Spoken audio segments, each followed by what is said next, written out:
The mob closed in on the boy, spitting the words like a curse. Filthy thing, seed of evil. Those 4 words struck Rhea harder than any blade ever had. Why had the seed of evil surfaced this early? To understand that, the day has to start over, several hours before. That morning, the memories of a past life came flooding back into her. She remembered exactly how she had lived, and exactly how she had died. And more importantly, she remembered what this world actually was. This place was a novel she had read in her old life, Legend of the Sword Saint, and she was the strongest swordswoman in it, the Sword Saint, Rhea. In the original story, she carried the title of the Sword Saint of Humble Poverty, because she helped anyone who asked and never once took a coin for it. But with her memories back, she had no interest in living that way anymore. In her old life, she had also lived poor, and not by choice. And here she was in a second life, walking the exact same road. A deep, bone-level exhaustion settled into her. So she changed. Rhea stopped being the fool that everyone could use. She started charging for her work, and she brought the price up first. The whispers followed her everywhere. She pretends not to hear when people beg. She actually asked for money. She tried to fill the hollow place inside her with expensive things, and found that the pleasure wore off within days. A quiet grief, soaked into her from a life she was never meant to remember, followed her everywhere. And some days it left her staring at nothing for hours. The one small comfort was that in those memories, at least her mother had been safe. But thinking about it changed nothing, so she went to try on the clothes she had just bought. She went out to clear her head and found a pack of men beating someone they called the Seed of Evil. She had saved the wrong person once and had avoided this kind of trouble ever since. But a child being kicked on the ground pulled her back to her past life, when the one on the ground had been her. Rhea did not draw her sword, she used the sheath. A handful of clean strikes, and every one of them was down. She was not the heroine.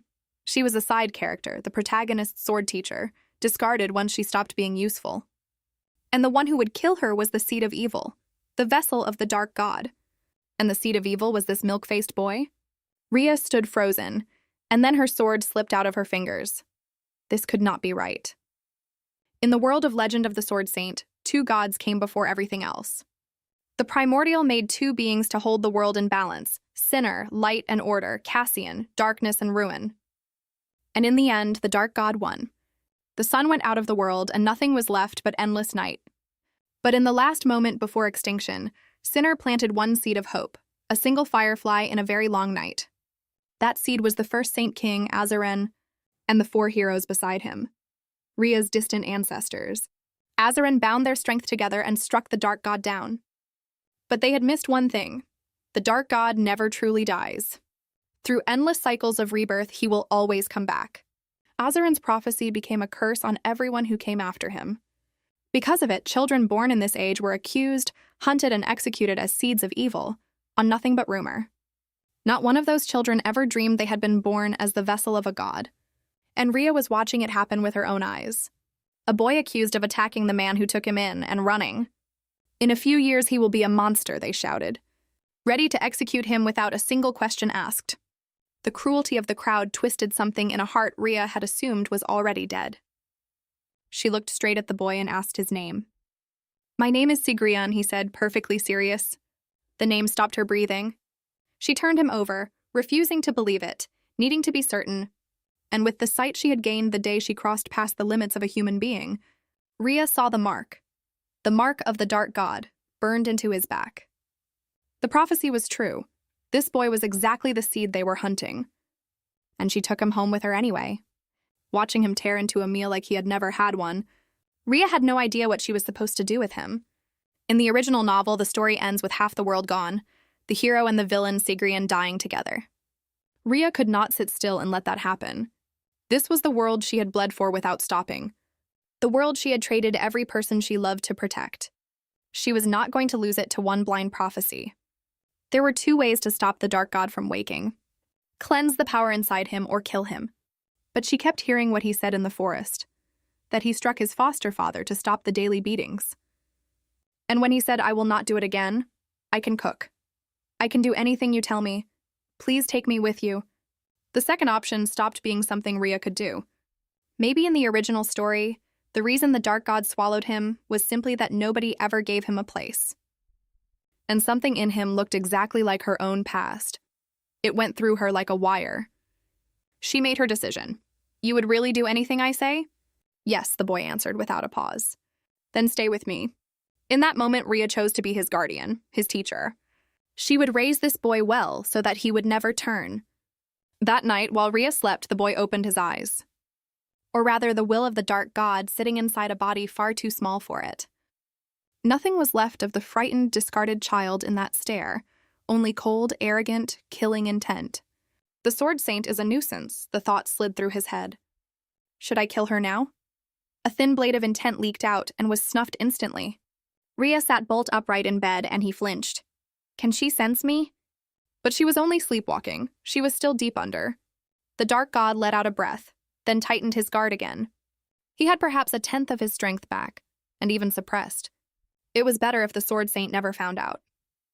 Just then, Rhea mumbled something, blurred and frightened. You will stay with me, won't you? Don't go, I'm scared, mother. The dark god narrowed his eyes, so that was it. The Sword Saint's mind was so poorly walled that even nightmare spirits were drawn to her. He could see it clearly. The source of life. The warm current that feeds every living thing. And running alongside it, dark miasma. The root of every cruelty and every grudge. And that sick light was pouring out of Rhea's body without stopping. At this rate, she is a perfect offering, prepared and delivered to me.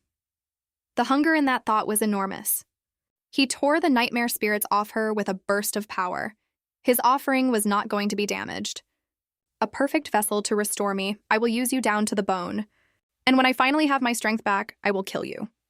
Then sleep dropped on him like a stone and took his consciousness with it. The next morning, Sigrian woke in the middle of Rhea's bed and nearly came apart. Why did I have to sleep with you? He shouted, red to the ears. Look at this child. I am over 100 years old. I can sleep on the floor. He got that far before Rhea pushed him flat into the mattress. At your age, you need a good bed and good food so you can grow. That is how I intend to treat you. That kind of care, which Sigrian had never once received, landed somewhere he had no defenses. Then the stubbornness of a 12-year-old took over. He informed her badly that he was not a child, that he would grow fast and end up stronger than she was. Rhea only smiled and ruffled his hair. Sure. A young man, rich, tall, and handsome. That does sound nice. Grow up well with that fire in you. The gentleness confused him further. He muttered that he would become a magnificent man, so she had better not fall for him. Neither of them knew how badly that joke would age.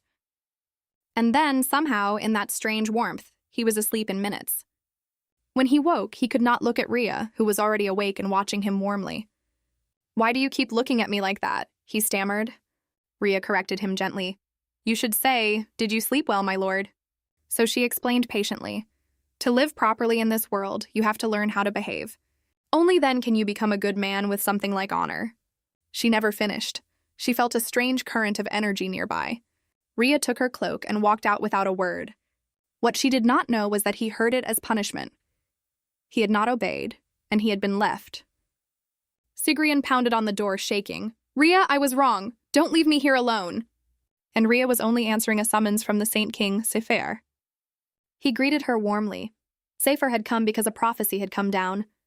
In 4 years, a new star rises in the east, a hero blessed by the god of light who will destroy the dark god. He wanted Rhea to teach that hero everything she had. And once she completed that duty, she would finally be allowed the rest she wanted. Today was the day her fate was read aloud to her. That's all. If you have finished, I would like to leave. Her flat tone left Sefer thrown for a moment. He offered a favor in a hurry. If you permit it, I will grant you the blessing of the light. Fate may be set, but it can be bent. With this blessing, the god of light will protect you with everything he has. Rhea saw straight through the promise. Even Sinner had limits. The reason he could not locate the dark god was that order itself stood in the way. All the god of light ever knew was a direction. And more than that, the blessing only holds while the duty is being carried out. The moment she handed that hero everything she knew, the blessing would end with it. Sefer, who knew nothing about the original story, could not have known that when he offered. Rhea refused the blessing flatly. She could finish her duty alone. The real reason sat deeper. If she accepted, Sinar might feel it. And what was waiting for her froze her in the doorway. The room had been torn apart, and there were bruises all down the boy's arms. She asked him at once what had happened. The moment he heard her voice, Sigrian threw himself at her, sobbing. The door wouldn't open. I thought I was going mad.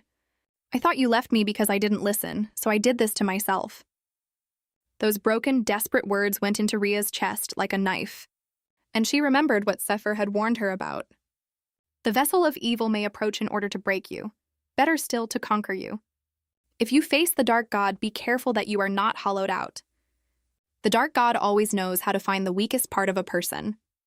From the beginning, the reason she took Sigrian in was that she could not coldly refuse that small hand, the one that reminded her of herself as a child. Ria knelt and held him and swore she would never leave. And in that moment, she was certain. She was not going to let fate push this boy into the dark. If she wanted him to grow up whole, the right place mattered enormously. Sigrian, do you like mountains or the sea? And the boy answered without hesitating. Somewhere with no people. The answer cut her open. It said everything about what he had already survived. After days of searching, she managed to buy a house at considerable cost to her pride. The joy lasted about as long as it took to reach the front gate. It's an old laboratory of mine, very quiet, very lovely. The seller's words came back to her. No wonder it was cheap. Next time we meet, I'm going to make you pay for this. Watching the disappointment settle over her, Sigrian went straight to insulting the place. He said the inn had been more comfortable, and the remark landed exactly where he aimed it. But looking closer, the boy was watching that shabby house in silence, shaking, terrified the state of it would make her take the promise back. Can this child not be honest for 1 minute, Ria thought, half annoyed and half wrecked by it. We can buy furniture. And if you actually look at it, it isn't that bad. Her voice picked up as she said it. This is the house we live in together from now on. His eyes lit up on the spot. He finally had a home of his own. And the look on his face made Ria happy too. The cleaning started immediately. Both of them rolled up their sleeves and went at it like they could not get tired. 5 rooms later, they were both wrecked. And to Sion's amazement, she opened a space in the air right in front of him. That is my subspace pouch. I say the word and it holds anything, she explained, deeply pleased with herself. You have never seen magic like this, have you? But that is not even the impressive part. And the two of them were standing in the shopping district Ria used to haunt. It was loud and crowded, a world Sion had no reference for. She kept a firm hold on his hand so he would not be swept off, then started planning. But 2 people appearing out of nowhere, and Ria's magic, had already drawn attention. Beautiful lady, are you a mage? Do you know other spells? Sion went rigid with suspicion, which did not improve his mood at all. He pulled her away from them, saying they were wasting time here. And Ria kept up a running commentary. That looks wonderful on you. And that one too, that really suits you. Do you want to try this? The question made him wince. He did not want to try on anything else. They were heading for the food stalls when a group of men stepped into their path. Hey, pretty silver-haired girl, want to come play? Disgust rose in Ria's throat. Why is there always this kind of garbage everywhere we go? But before she could react, Sion stepped in front of her. His face went dark and a cold, frightening pressure began to pour off him. How dare you speak to Ria like that? That black energy made Ria's head snap around. This energy, surely it isn't. The air had gone tight as a wire about to snap. The cold coming off Sion was freezing the space around him solid. And then a hand settled gently on his shoulder. You should not carry thoughts like that. Her voice went through the fire in him like cold water. The black drained out of his eyes and the pressure vanished. He turned to look at her, completely lost. And only then did Ria let herself smile. Then she settled accounts with the men and gave them something to remember. To clear the air, Ria decided to cook dinner herself. The decision turned into a culinary disaster within the hour. Well, we're finished. She stared into a pot of blackened food. The recipe said it was easy. I assumed it would be fine. She said it with real regret. Should I just go buy something? But Sion had already stepped past her to deal with it. He would handle the cooking. Ria's job was to set the table. Which surprised her. The boy had not been joking when he said he could cook. And it went further than that. The way he cleaned and organized was faultless. Something like admiration rose in her, and she had no words for it. She also deliberately said nothing about what happened in the market. Right now, Sion did not know what he was carrying. If she raised it without cause, he might not survive hearing it. He had come that close to waking over a few thugs. The boy was more fragile than he looked. And to stop that from happening, she had to stay close to him, closer than ever. When dinner came out, the smell alone made Ria's eyes go round. She could not hold the compliment in. It's good. It's really good. Whichever girl gets you one day will be very lucky. Cyan ducked his head, ears burning, and then said quietly, "So is Ria. You look happy too when you eat what I cook." And then Ria noticed he was holding his spoon exactly the way she held hers. He was learning how to behave by watching what she did. Every gesture she owned, something inside him was quietly learning to wear. And something warm settled in her that she could not name. That night, they had to share a room since his furniture had not arrived. Ria fell asleep tired and happy. But in the dark god surfaced again. Damn it. He snarled at the sight of his own body in ridiculous sleepwear. And why does this body simply accept everything? He wanted to kill her immediately and held back because he was too curious about her. With this much dark miasma in her, she should have gone mad a long time ago. Why is she perfectly fine? Because she is a transcendent?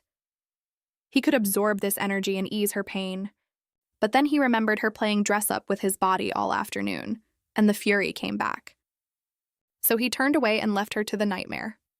But the moment the nightmare spirit actually moved on her, he turned back with murder in his eyes. And then something impossible happened. Ria woke up clean and clear and punched the demon in the face. It went out instantly. Strange, the dark god thought, genuinely startled. A transcendent with no spiritual talent at all should not be able to see a nightmare demon. Ria sat up, scrubbed her face, exhausted. I was sleeping so well. Then she squinted at him. Why are you still awake? I had a nightmare, the dark god answered, entirely natural about it. Ria did not question it. She had felt a nightmare demon get in too. She pulled him down and tucked the blanket over him. I will protect you.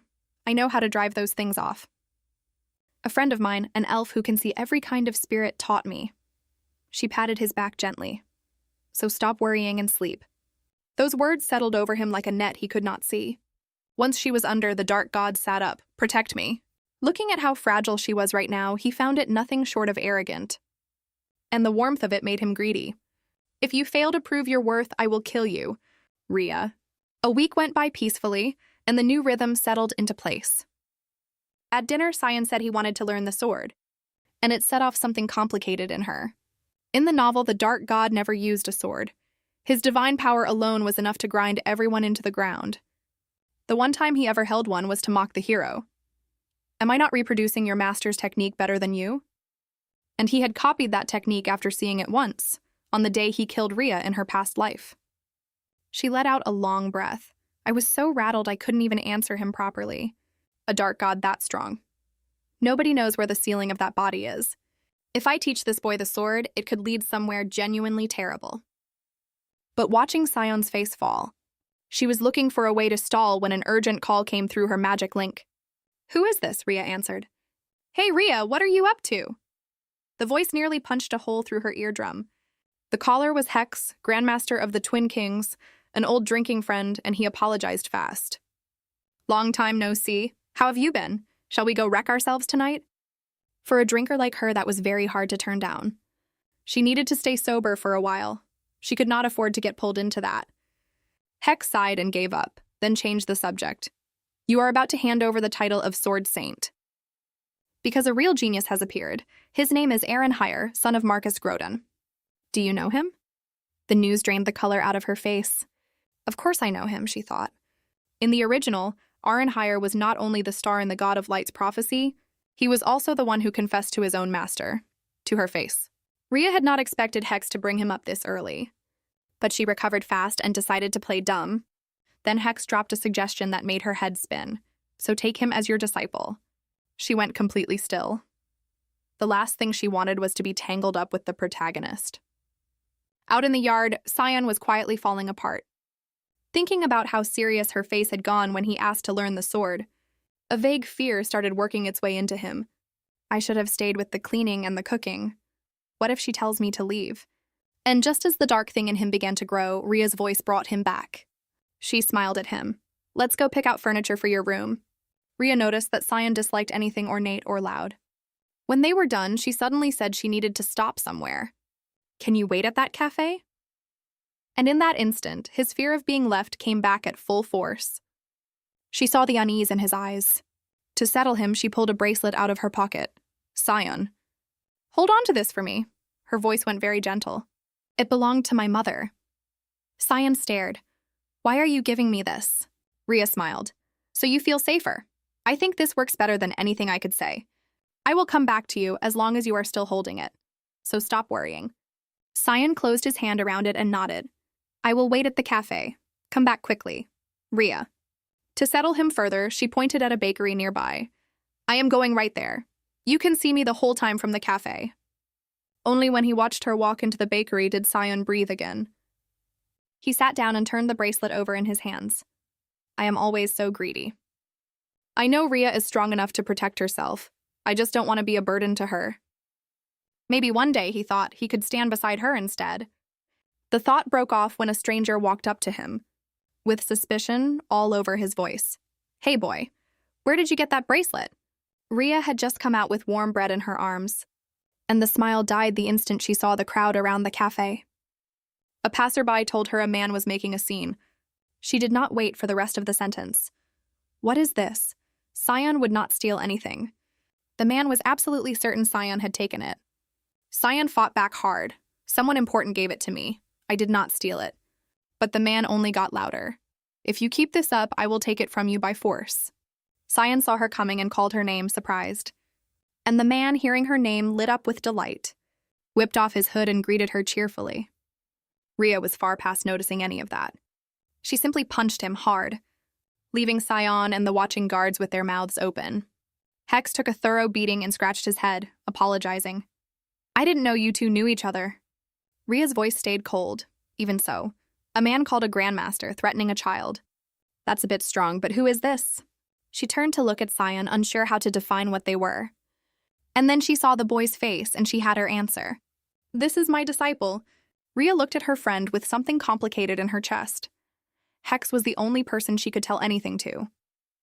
Over their years of work, they had been through everything together, helped each other, and seen each other at their worst. Honestly, there was almost nothing between them that was hidden.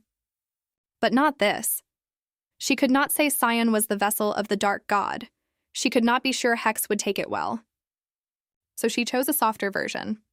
Circumstances being what they are, I am looking after a child I am not related to.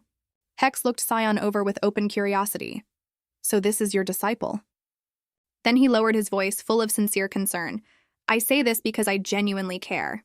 Never go into that kitchen. Eating out is your best option. Rhea beat him again. Stop talking nonsense. You still haven't apologized to my disciple. Do it now. Hex apologized immediately and did not risk another word. Rhea turned to him, gentle.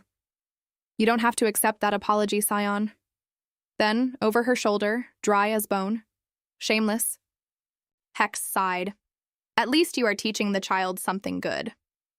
Rhea was about to leave when Hex stopped her. She refused outright. I already told you. That is finished. In the original story, she was not supposed to meet Aren for several more years. Fate had just moved without asking her. And if she met him now, and Sion happened to run into him, everything would get more tangled than it already was. As you said, even if Aren hires talent really is exceptional. Right now, Sion is enough for me. Then she teleported out before Hex could get another word in. Once they were alone, Rhea turned to Sion guilty. Sion, Hex must have made you uncomfortable. I'm sorry you had to go through that. Sion was quiet for a moment, then asked, But who was that? A friend, she said. A very old friend. So why introduce me as her disciple, Sion thought. I suppose saying she took in an orphan would sound worse. Then Rhea asked, seriously, when a man that frightening threatens you, why didn't you just give it to him? The boy went red. Because you said it belonged to your mother. Looking at his face, Rhea decided not to mention that the bracelet carried a tracking charm and could never actually be lost. But, she said, next time give it to him. Your safety matters more. Then she changed the subject entirely, and her voice brightened. Let's celebrate your birthday. Sion blinked. A birthday? I don't have a birthday.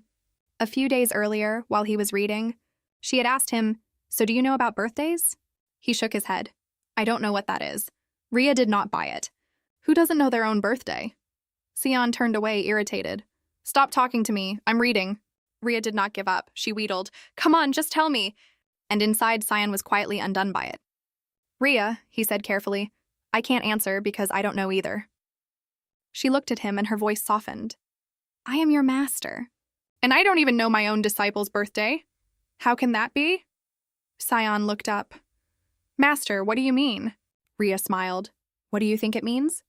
Then she drew her sword. "Cyan, my name carries 2 family names. One from the house I was born into, and one granted by the Emperor when I was recognized as Sword Saint." She stepped closer and her voice turned formal.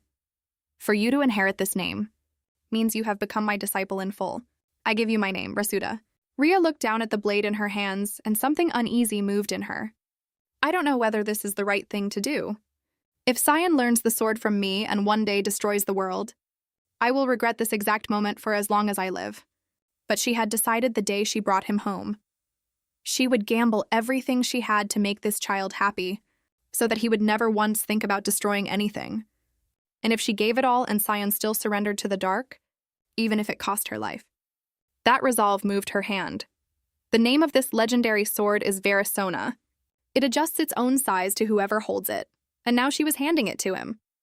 Cyan's eyes went wide. He could not hide any of it. This is incredible.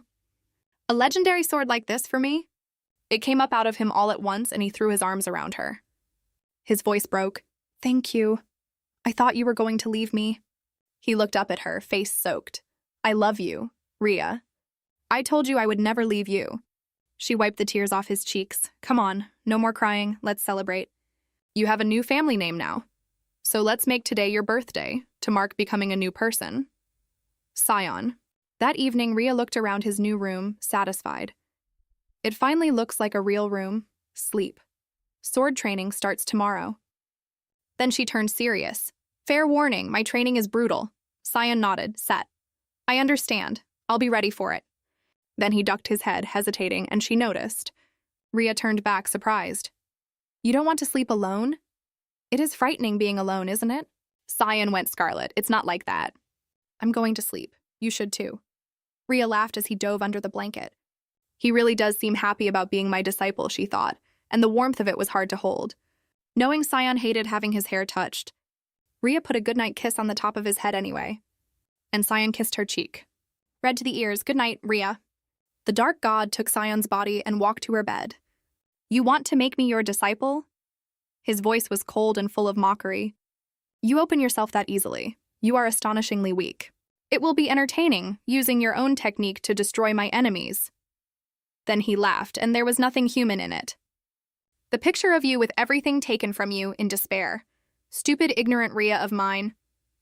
After the dark god left, the woman he had just called stupid opened her eyes. It is very hard pretending not to know. She let out a breath. Then the anger came. "You are looking forward to my despair? There is nothing you won't say while you wear Cyan's body." Every time he had woken and said something vile, Rhea had known. She set her teeth. "Everything you just said is ridiculous. You want to use my sword to destroy your enemies? How sad for you. That is never going to happen. Dark God." 3 years later, Cyan had grown into a strikingly handsome young man. And right now he was demonstrating his sword work for Rhea. A few immaculate strikes and a thick tree came down. He came bounding over to where she stood. Acceptable. That is what she said out loud. But she could not deny it. Cyan was a genius. Or more precisely, a genius who had been sharpened by relentless work. 3 years after Rhea started teaching him, Cyan was already a first-rank swordsman. At that speed, reaching the veteran tier and drawing out even faint sword aura was only a matter of time. The student who once looked like a stray cat now carried himself like nobility. But under all that growth sat one very difficult problem. Cyan increasingly did not want to be away from her, like a kitten determined to keep its owner in the room. He objected furiously every time she went to see Hex. "You went yesterday. Do you have to visit him every single day? Is that how you speak to an adult? Adults deserve respect only when they behave like adults." Cyan had not liked Hex since the bracelet incident, but however much he disliked him, he could not stop her from going. With all the stubbornness of adolescence, he even promised to find her a drinking partner, if only she would stay. Rhea did not fall for it, and put him on the ground before he could say another word. She looked down at him with a great deal on her mind, because she had her own reasons. Every time she left Sion, her chest twisted, but it was necessary. Years ago, when she decided to teach him the sword, Rhea had remembered one supreme technique. The Heart Sword. Created by the fifth sword saint of her own line, with the power to expel an inner demon, which was exactly what was living inside Sion. She had intended to pass it on when he was strong enough. Unfortunately, the Heart Sword was still unfinished. And if she forced it on him, its violence could turn back and destroy Sion himself. So under the excuse of daily conditioning, Rhea had to leave the house every day. And to complete the Heart Sword, she went to a place that had once been a high-tier dungeon, the territory of the two-headed Cyclops boss. The ogre family, monsters with terrifying faces and impeccable manners, had appointed themselves her gatekeepers and chased off anyone who wandered in. A young ogre handed her an apple. "Oh, that's for me. Next time I'll bring something good for all of you. Someone was in my way today, so I came empty-handed." Looking at them, something in Rhea eased. Even monsters knew how to cheer for her. All right, let's give it everything again. Her eyes hardened, and every thought narrowed to finishing the Heart Sword. Progress was slow, slower than Sion was growing. At this rate, Sion would pass her before she ever completed it. And while Rhea trained in that dungeon back at the house, another danger was opening its eyes. He was standing somewhere without a single point of light, and for the first time in his life, he was afraid. Out of the pit of his own mind, something took shape. Not a hallucination, a will, arrogant and cruel. "I do not care for your attitude at all. Your instincts should have told you by now. One wave of my hand and your existence ends," Sion snarled back with the instinct of a cornered animal. "Don't make me laugh. You think I would lose to something like you?" But the challenge was pitiful against that pressure. He bound Sion effortlessly, and his voice dripped contempt. Nothing but hollow pride, from someone with no power at all. And then a sound tore the suffocating space open. "Sion, I'm home. Stop sleeping, get up." It was Rhea. The dark god spat. Damn it, she's back already. And Sion, more shocked than anything, realized this thing could hear her too. Before he vanished, he left a warning behind. Do not lose yourself over one unremarkable human and forget what you actually are. Sion woke in a cold sweat, disoriented. While he was still reeling, Rhea's voice reached him, and her face was full of worry. "Sion, you're awake. I was afraid you wouldn't wake up. Look at that sweat. Bad dream?" He said nothing and put his head on her shoulder, thinking, what was that? An absolute malicious power. A terror that swallowed everything. And a face that looked like his. And why had it called him its vessel? Something occurred to Rhea, and she pushed him back. "Are you messing with me?" The jealousy came surging back up in him. He turned away, sulking, and admitted it straight. "Whose fault is it, leaving me alone to go see that man?" That made her angrier. "You get more arrogant by the day. Who I see is my private life. It is not yours to manage." But Sion had caught something else. "You mean there are other men besides Hex?" He stood, pulling himself up taller than his own master. "Look at me, Rhea. I am not a child anymore. I am taller than you. My hands are bigger than yours. I am not the small boy you have to take care of. So stop meeting other men, especially not someone like Hex." Rhea stared and then burst out laughing. She explained Hex to him. The man is insanely devoted to his wife, a widower who has stayed faithful for 80 years since she died. "Do you understand now?" Rhea asked, caught between amusement and helplessness. She knew what this was. A boy growing up, terrified of losing the one person who mattered. Her voice gentled. "Don't worry, I am not seeing anyone. And I will not see anyone until you are grown. You will still matter more to me, so stop feeling unsafe." The words worked on Sion like a sedative. He knew he still fell short. He would get stronger, and he would earn a great deal of money. Rhea smiled and let out a relieved breath. He has finally hit puberty, apparently. With everything cleared up, they shared the cake she had just bought, and the house went warm again. But the peace was short. The next day brought a whole new situation. When Sion smiled pleasantly and said, "Then I'll excuse myself. You two talk as long as you like." In front of Rhea and Hex sat a table loaded with steaming food. Because neither had any idea what kind of situation this was. And so an era of artificial peace began. Overnight, Hex went from mortal enemy to honored guest. The speed of the reversal left even Rhea staring. Why is this boy behaving like this? It had started the night before when Rhea nervously announced that Hex wanted to visit. Instead of shouting, she got graceful acceptance. Your closest friend? Now that I know he is no rival, I have no reason to dislike him. Rhea could only think, what on earth is he talking about? What rival? And the next day, the impossible happened. Sion, with the manners of a young gentleman, served Hex food he had cooked himself. Hex was suspicious. He hasn't poisoned it, has he? Eat it. You're immune to most poisons anyway. The suspicion evaporated the second the food touched his tongue. What in the world is this? It is insanely good. Rhea cut in, proud. Try the cookies. Sion made those too. Watching them get along eased something in her. But underneath all that generosity sat a very carefully drawn plan. Sion did not take the whole compliment. No, it isn't all me. His eyes went to Rhea. If my master didn't buy good ingredients, I would never have learned what a cookie was. Rhea stood there, red with embarrassment and something else. Hex laughed, admiring. Covering your master's weak points that gracefully is impressive. Inside, Rhea was screaming. And then the real purpose of that perfect little performance surfaced. As Hex was leaving, he announced out of nowhere, Rhea, I'm off. It turned out that while she was away, Sion had invited Hex to come every single day. That's right, you should come daily. It will be more convenient for my master. She won't have to go out so often. Sion smiled like a fox. Isn't that right, master?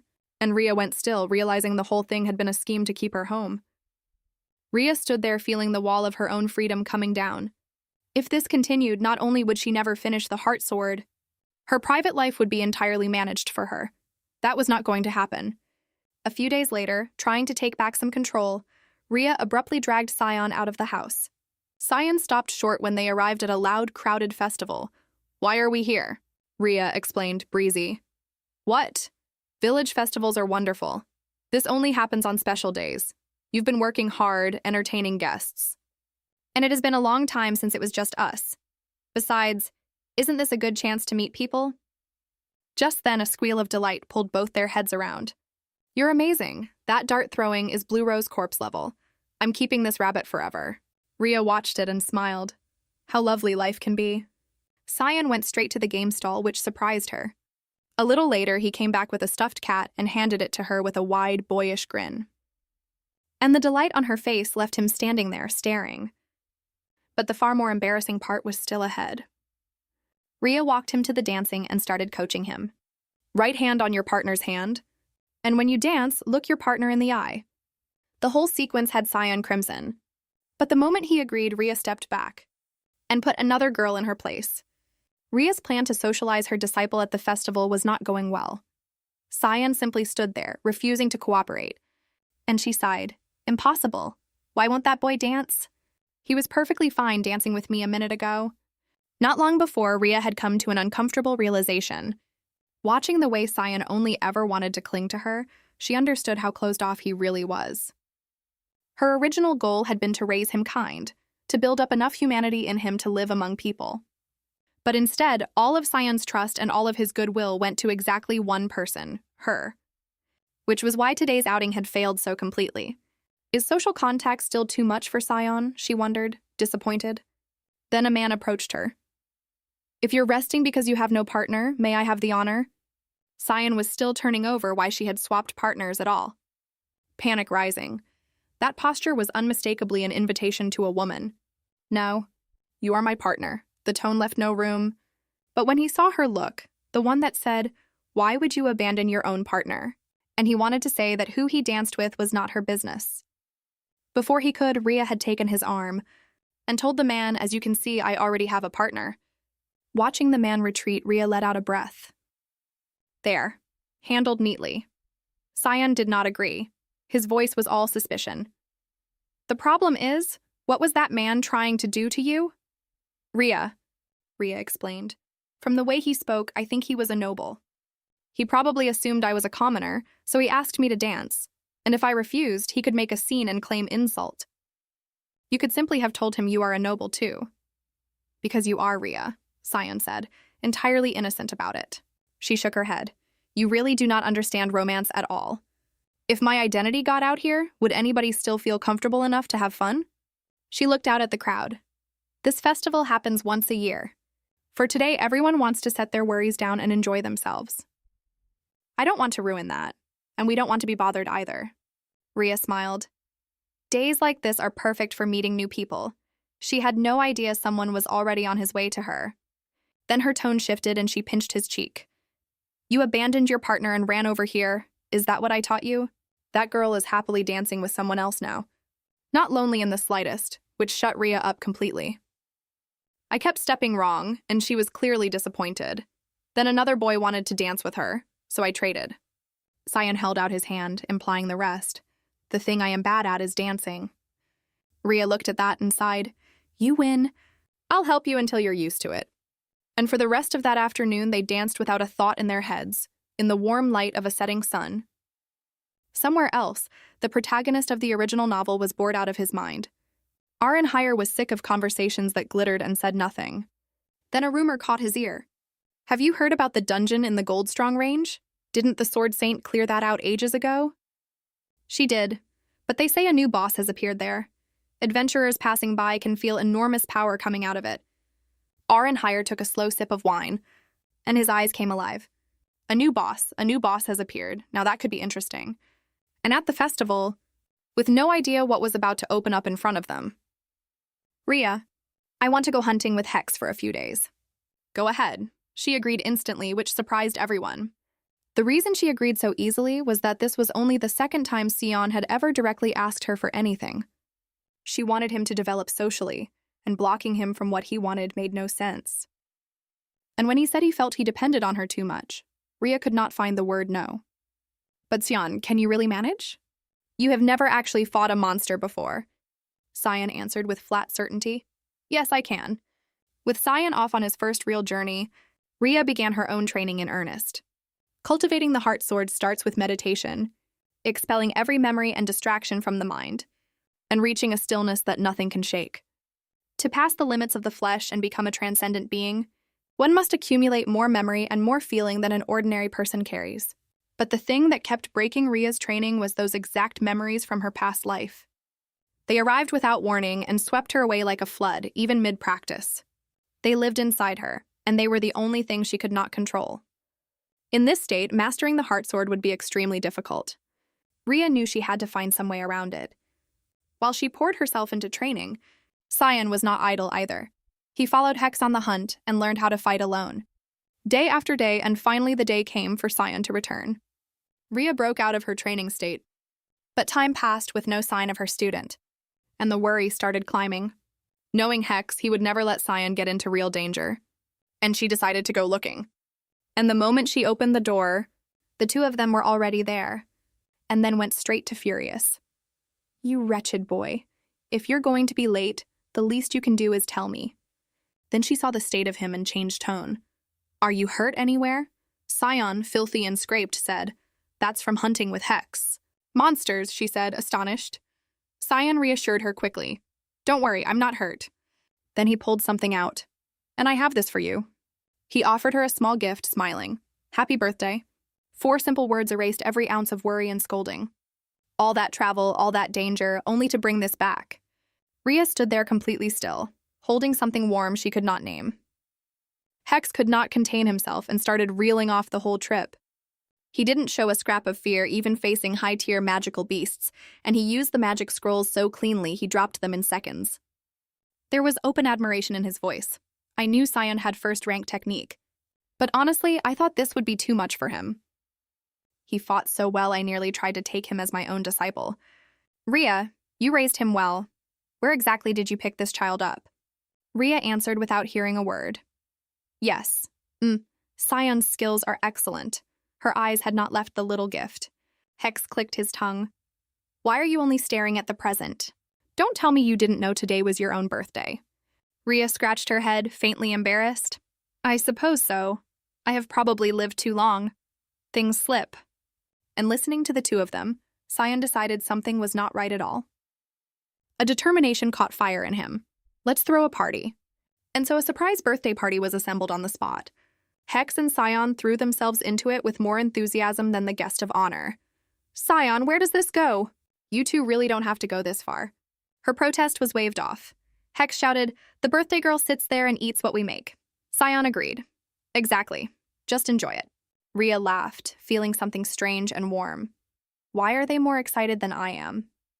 But she smiled and let them get on with it. Caught somewhere between confusion and happiness. For some reason, I feel shy about it, and I don't want to admit it. Watching the two of them scramble to prepare her birthday made one corner of her heart go unreasonably warm. Every birthday she had ever had was spent alone. And now there was an old friend like this, and Sion here, and it was genuinely a blessing. The party ran on happily, wine came out. Then Rhea let slip that on the days he was gone, she had eaten alone, and it had been very lonely, which Hex would not let go of. Were you that lonely? Oh dear, I had no idea. You should have called me, shouldn't you? Who would have guessed a sword saint could end up like this? Rhea went red with rage. Be quiet, shut your mouth. A chase broke out through the house, all of it laughter. Help me, Sion, this filthy old man. She did not notice that Sion had gone quietly red at what she said. Eventually, Hex went home after the party ended, leaving master and student alone in a warm room. It's been a long time since it was just us, Rhea said softly. Get some sleep. She thanked him sincerely. Because of you, I had a wonderful birthday meal. Sion noticed she had forgotten something important. Rhea, aren't you going to open your present? Wondering what was inside. It held a pair of earrings and a hair ribbon, crafted from the core of an agripex. Sion explained. Your old hair tie was a little awkward, wasn't it?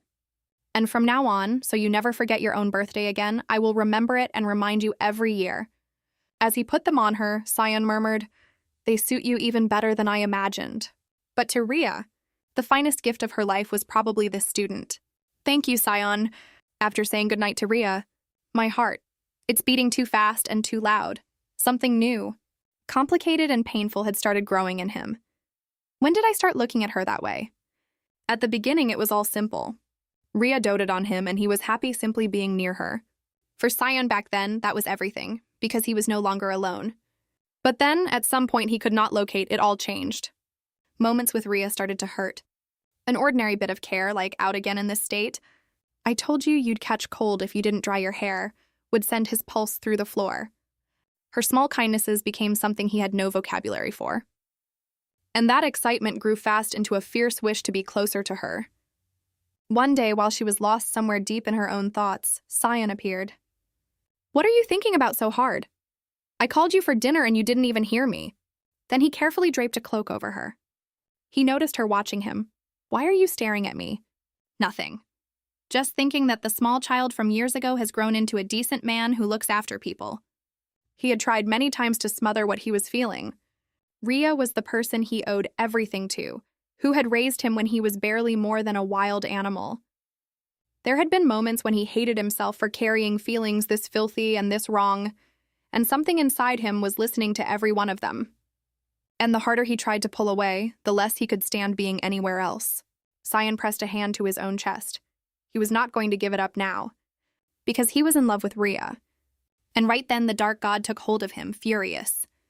You have lost your mind. In love with a lowly human? It is absurd.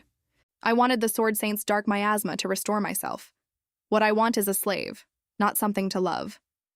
But even as a mere vessel, a dark god, in love with a human, rage and disgust rose in him. Since it has come to this, there is no other option. I have to remove the source. I will kill her right now. But when he walked into her room, Rhea scolded him mildly. Goodness, you startled me. Do you not knock? Then she noticed the strangeness in his face. What is it? You look like you're about to pick a fight with someone. Did something happen? He stood there rigid, and in the end he did nothing at all. Rhea asked, oblivious. Actually, perfect timing. I'm trying this on with the earrings you gave me. How does it look? They go together, don't they? That innocent little question made the dark god combust. He erupted. Go together? Your hair is a complete mess, and your clothes aren't even straight. And then he left in a fury. Anyway, I'm going, so stop messing about and go to sleep. Rhea stood there, completely lost, with no idea what had just happened. And the dark god, having fled, was still at war with himself. The image of Rhea, lit up and lovely a moment ago. I cannot be like this, him in love with a human. That woman has done something to me, obviously. The next morning, Sion woke with no memory of changing into his sleep clothes, and his whole body aching as if he had been up all night. Rhea watched him look perfectly healthy and could not be sure last night had been him at all. Sion still mixes formal and casual speech, so I can't tell. But then she thought again. So why was he acting that suspicious? And then a memory surfaced.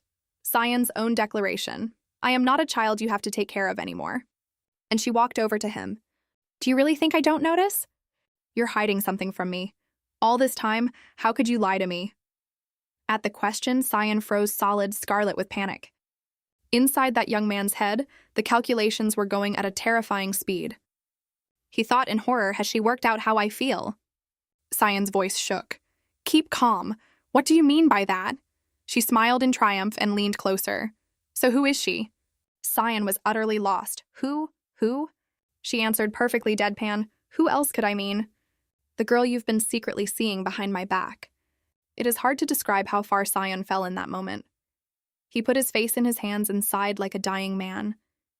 Meanwhile, she was extremely proud of her own detective work. I knew it. No wonder you suddenly went all grown up. I see everything. Sion sank to his knees. She rushed to comfort him, saying she was not narrow-minded about these things. Sion wept internally. No, the problem is that you are this dense. She asked who the girl was, how they met. Sion gave up and explained, whatever you are imagining, that is not what is happening. She was unconvinced. Not that? Then what exactly are you hiding? Oh, I know. You got dumped. An invisible arrow went straight through Sion's heart. He had nothing left. The person he loved had not the faintest concept of how he felt about her. Then she gripped his shoulder. How could she not see what you're worth? He looked up. And how do you know I have those things? How?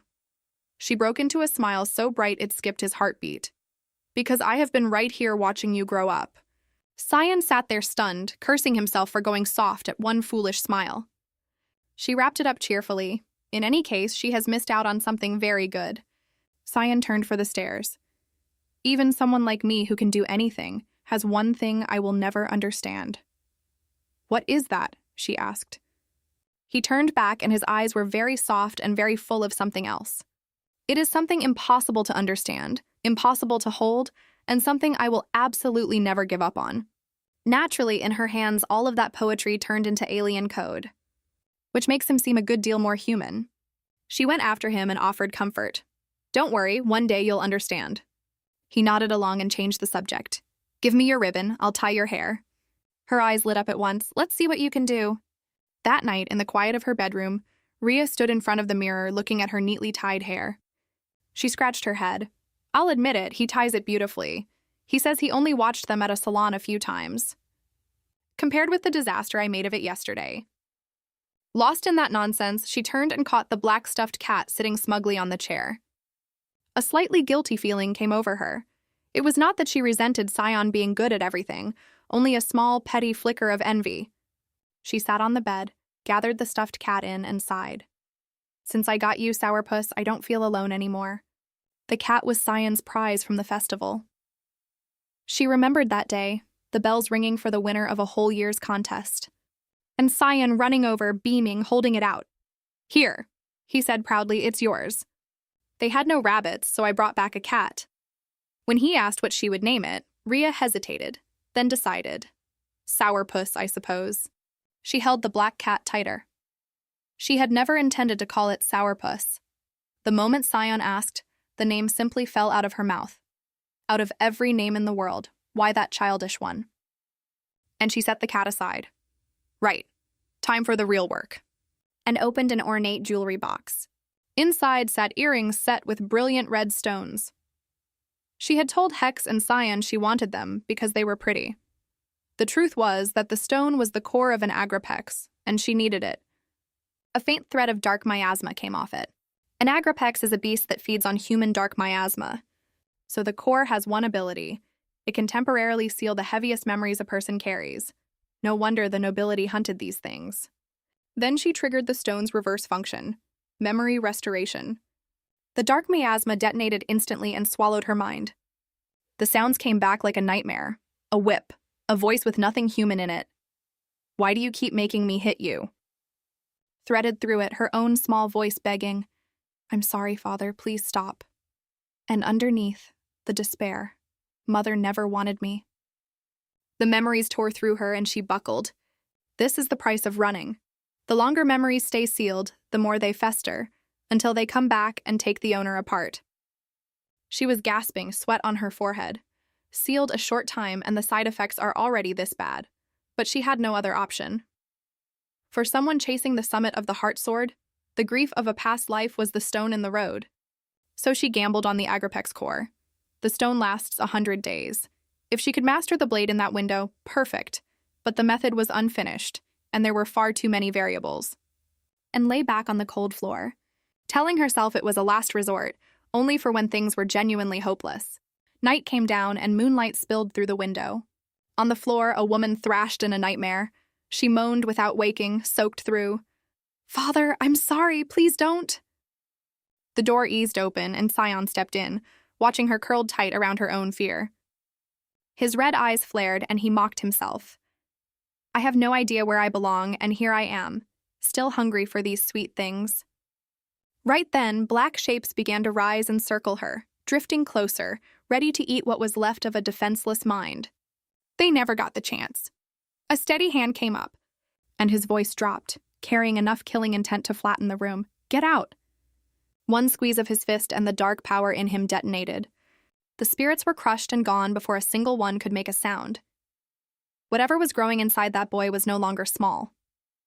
He opened his hand, dark miasma still coiling around it. His strength was coming back nicely, and his control was getting cleaner by the day. The last job of the night was absorbing what was left of the loose miasma. He walked toward the woman on the floor and stopped. Her brows were drawn tight, tears running down her face, her mouth still shaping the words, "Please, Father, don't," and sighed, "Tsh, what a nuisance." He called it a nuisance, and his hand went out anyway and took her small, shaking one. A soft light spread from it, easing the fear that had her surrounded. And in the dream, she was dragged back into the far past of another life. She was a child in primary school. Watching her classmates with cute stuffed animals hanging off their bags, she wanted one badly. But her parents were never going to spend money on that, and so a child's want pushed her into a bad decision. She stole money, and the price of it was brutal. Her father lost his mind with rage. "You stole from me to buy this useless piece of garbage?"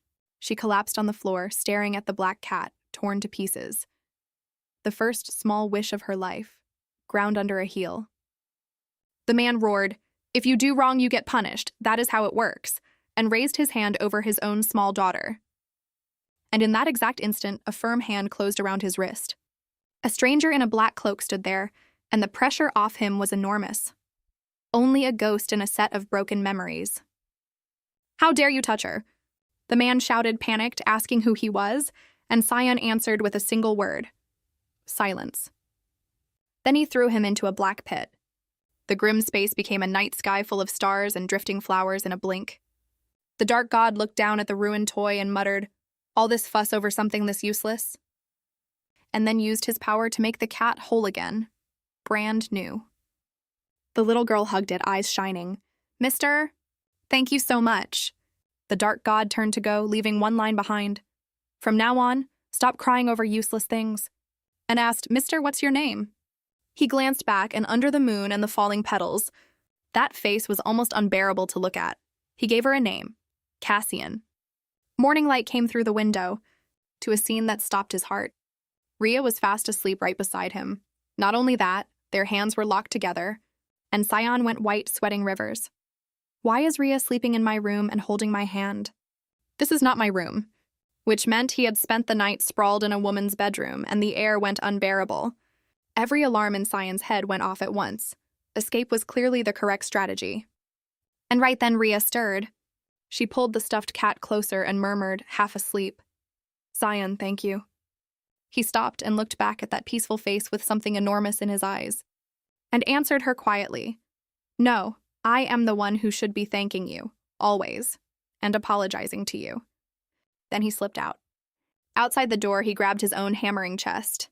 Thank God I got out without waking her. My heart nearly stopped. But there was one thing that made no sense. What kind of sleepwalking changes your clothes for you? And that familiar feeling. This was not the first time. He clearly went to sleep in his own room. So why does he keep waking up holding her hand? Sion slid down the wall in despair, both cheeks burning, and covered his face. If this keeps happening, how am I supposed to look at Rhea at all? While Sion was suffering in the hallway, back inside the room, the crystal orb on the desk began rattling violently and shrieking. As she was hauled awake with no mercy whatsoever, and she snapped, scrubbing at her face. Fine, I'm up. Who calls at an hour when the roosters aren't even awake? From the other end came Hex's voice, entirely too pleased with itself. Rhea? Still asleep? The sun is halfway up the sky and my lady is still rolling around in bed. If people knew the great sword saint was this lazy, other swordsmen would weep. Rhea shot the orb a look. It isn't even 8. He brought up the favor she had asked him for regarding Aaron, and she remembered. She had decided a quick strike was best and asked Hex to pass a message to Marquess Grodin. The word from the manor was that since the sword saint herself wanted Aaron, they agreed on the spot, delighted. In fact, from the way Hex described it, they had seemed desperate to get the boy out of the house as fast as possible. It all sounded wonderfully smooth right up until Hex finished with, but there is one problem. Rhea's brows came down and something in her went cold. What problem? Hex hesitated, then delivered it. It's Aaron Hire. Somewhere under a very blue sky, a blonde young man named Aaron Hire was working through breakfast at an inn, entirely untroubled. And the news that her future disciple had run away left Rhea staring at the ceiling, screaming silently. Not one day of teaching, and he had already put a hole in her. In a noisy inn, 2 guards were trying to talk their young master down. They had combed this whole mountain and found no dungeon. Even Lord Hex had written to say he was about to become the Sword Saint's disciple, so surely the sensible thing was to go home. But Aaron Hire, wearing the arrogance he always wore, refused flatly. No, I will never give up. He thought with great self-regard that as the prodigy destined to be the next Sword Saint, no title gave anyone the right to refuse him. The 2 guards exchanged a look of pure exhaustion, wondering what their young master was scheming now. They all started out very impressive, and within days the truth came out. Weak. None of them could beat him. Nothing ever held this prodigy's attention for long. But he had heard a rumor about the Goldstrong dungeon, cleared by the Sword Saint generations ago, and yet adventurers now swore a vile, terrifying energy was pouring out of it, as though some appalling monster had taken the dungeon as its new boss. The rumor did what rumors do. Aaron decided an apprenticeship would bore him eventually, so there was no point wasting time. There is an order to things. He would explore this mysterious dungeon before presenting himself to his future master. The guards buried their faces in their hands. Marvelous. Hunting a dungeon we cannot even locate. At the same time, at Rhea's house, Sion was making tea in the kitchen. Rhea came in, arms folded, expression serious. Come here, I need to talk to you. Sion obediently carried 2 cups to the table and sat down across from her. She took a sip and announced it plainly. A disciple is coming to live with us. Sion went rigid, and something like panic flickered in his eyes. A disciple? When is he coming? Who is he? She let out a very long breath, remembering how speechless she had been to hear the little disaster had run off. Then she reassured herself, he'll turn up eventually. At least I can tell you what kind of person he is. In Rhea's memory of the original novel, Aaron Hire was described as a young man everyone liked, upright, handsome, and kind. She told Sion confidently, don't worry, you 2 will get along beautifully. But contrary to everything she expected, Sion shot to his feet. No, why should I get along with someone I have never even met? But Sion had already turned away, leaving one cold line behind. Whether I get along with him is my decision. Don't give me orders. Rhea put her head in her hands. I knew he wouldn't like it. Even so, I hoped they might manage. And perhaps that is asking too much. Later that day, she went alone into the mysterious dungeon in the Goldstrong Mountains. The moment she stepped through the gate, a horde of monsters in every shape imaginable came roaring at her, and then all of them knelt. Rhea felt thoroughly awkward. Watching them all lined up waiting, I am starting to feel like I am the boss of this dungeon. The weather was beautiful and the energy unusually pure. She stretched and took a deep breath, feeling her whole mind clear. The air in this cave washed every worry off her, and Rhea smiled, confident. This is the feeling.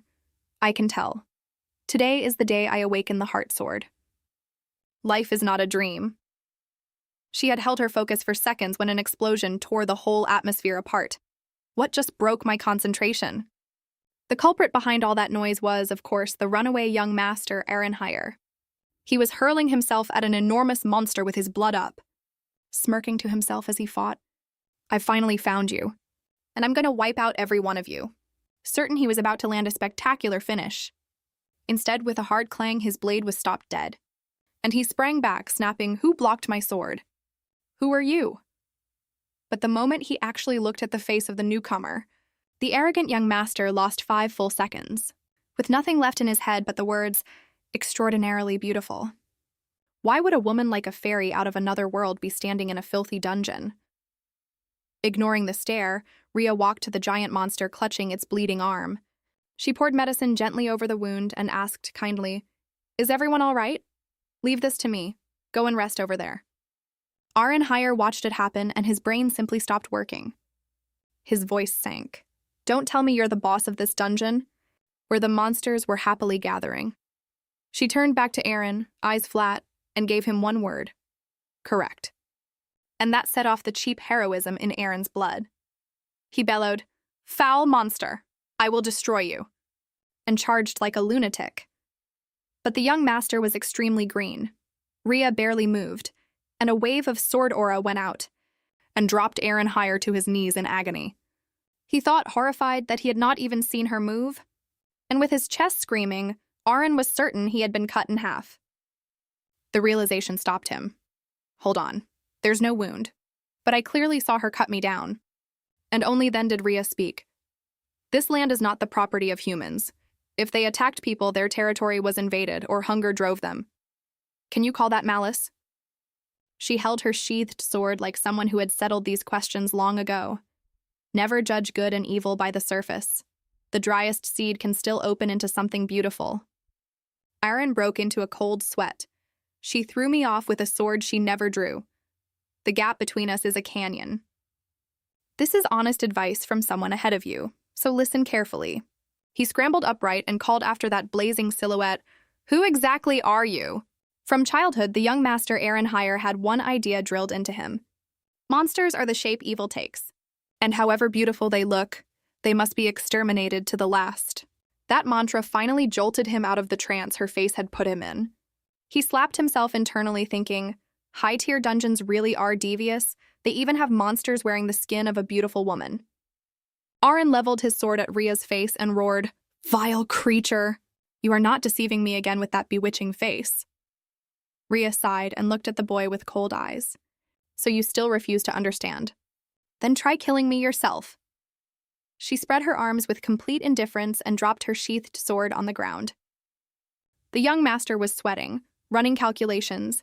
He suspected a trap, and decided falling back to wait for an opening was wiser. Watching him stand there frozen with caution, Rhea smiled crookedly. "What's wrong? Why aren't you attacking? Don't tell me you're afraid." Ehrenheier's pride went up like dry grass. He roared in fury, "You asked for this, monster!" and threw everything he had into the charge. A swordsman's instincts were telling him exactly how strong the person in front of him was. This time the victory will still be mine. Reality, as always, declined to negotiate. With one light flick of her hand, Rhea generated a shockwave that came out of nowhere and drove itself into Ehrenheier's chest. The young master coughed blood. His awareness faded and he collapsed sideways into the grass. Just before the dark took him, Aaron caught Rhea smiling warmly. "Come here, my darlings. We should take revenge on this intruder." The monsters closed in around the unconscious young man, wearing smiles that were frankly sinister. The last thought in the young master's head was that he was about to become a barbecue. When the sunset had turned the sky red, to his astonishment, he had not been eaten. His wounds were bandaged, he lay neatly on a rug with a bowl of water beside him. He noticed a thin blanket over him. While he was still working out what had happened, a clear voice said, "So you're finally awake. You slept so deeply I considered throwing water on your face." Aaron turned and lost several more seconds. The master who crushed him was holding a broom. The young master's mind went blank, wondering what that terrifyingly strong person was doing with a broom. But his attention got hijacked when he caught his own reflection in his blade, and saw that the handsome face, the pride of House Grodin, had been scribbled all over like a clown's. Aaron went purple and shouted, "What? What have you done to my face? Rhea leaned on the broom and corrected him mildly. Not me. Us. What Aaron saw did lasting damage. The savage monsters from earlier were meekly sweeping the dungeon. One of them was whistling. The young master had nothing left. Monsters that do housework. What in God's name is happening in this dungeon? Rhea folded her arms, smirking. Well, does it sting, having done to you exactly what you did to them? A bit of ink on your face is very light, considering you were going to level this entire dungeon for entertainment. Aaron was gathering a retort when his eyes caught on Rhea's sword.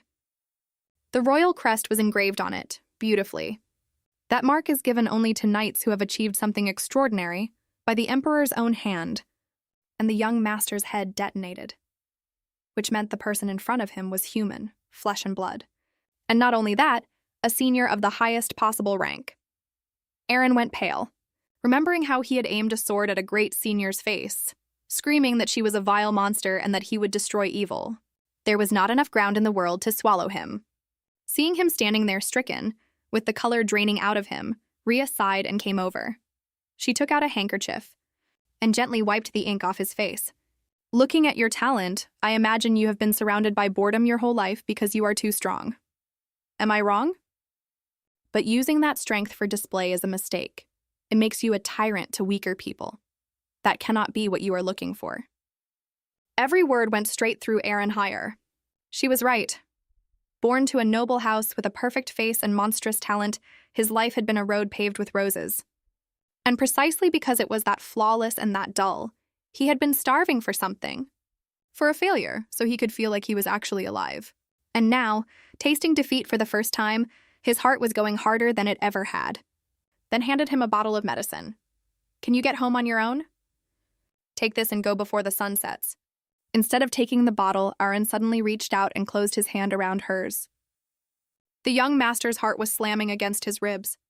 He looked up at her with a gentle, devastating smile, and delivered a line smoother than silk. I can't go alone. I've lost my way. Less lost on the road than in his future master's eyes.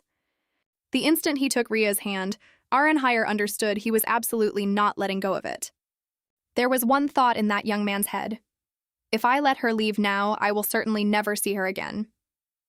Rhea withdrew her hand and asked flatly, You said you were lost, correct? The young master jumped and nodded very fast. And unfortunately, Rhea was far too kind. She produced a teleport scroll and pushed it into his hand. Use this to reach the nearest village. Aaron wept internally. He was heir to a wealthy house. He had scrolls coming out of his ears. The place he was lost in was her heart. To cover it, he cleared his throat and introduced himself with enormous pride. My name is Aaron Hire Elgroden. At the name, Rhea lost 5 seconds, her eyes going wide as she blurted out, You're Aaron? In the original novel, Aaron Hire was a blonde, purple-eyed beauty who devastated everyone who saw him. Rhea had never seen his face, and so she did not yet recognize the hero prophesied to kill her student. And so she had never imagined that this idiot, freshly beaten and thoroughly disheveled, was the legendary male lead. Then again, his looks and his talent were genuinely no joke. Textbook protagonist. It was simply that Rhea looked at something as exquisite as Scion every day at home. So her personal bar for the extraordinary had drifted a little. She broke out in a sweat and laughed it off. I just shortened it without thinking. Far from being offended, the young master dropped to one knee and then simply kissed the back of her hand. His eyes were practically melting. You may call me by my nickname, Rhea. In fact, I would be very happy if you did. That kiss put ice down Rhea's spine.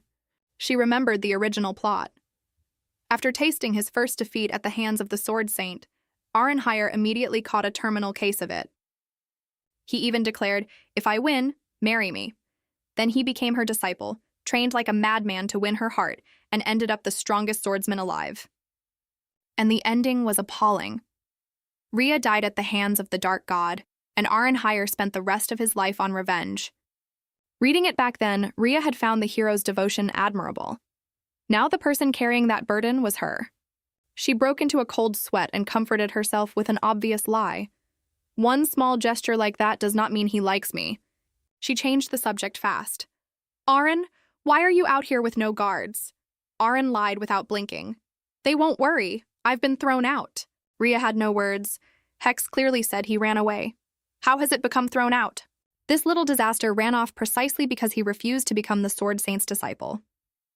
And in a lovely irony, he had just been flattened by that same Sword Saint, and was now on his knees flirting with her. He is lying to save face. She intended to walk him home and clear the whole thing up with his parents. And the moment he heard it, Arenheier recoiled. No, I am never going home. I said never. Rhea sighed. Adolescence. Genuinely unbearable. And 1 second later, Aren switched to wheedling, head down, doing his best stray impression. I know this is shameless, but take me with you. Rhea said evenly that was already my plan. The young master's delight was written all over him. Since you'll be living with me from now on, we still have to tell your parents. Arenheier's head exploded into fireworks. Living together? Not just today, but long-term? Does that mean a trial marriage? He went scarlet and covered his face, stammering, Isn't telling my parents about that a little fast? Rhea answered, straight-faced. Fast? If anything, it's overdue. His face went the color of a ripe tomato, his pulse everywhere.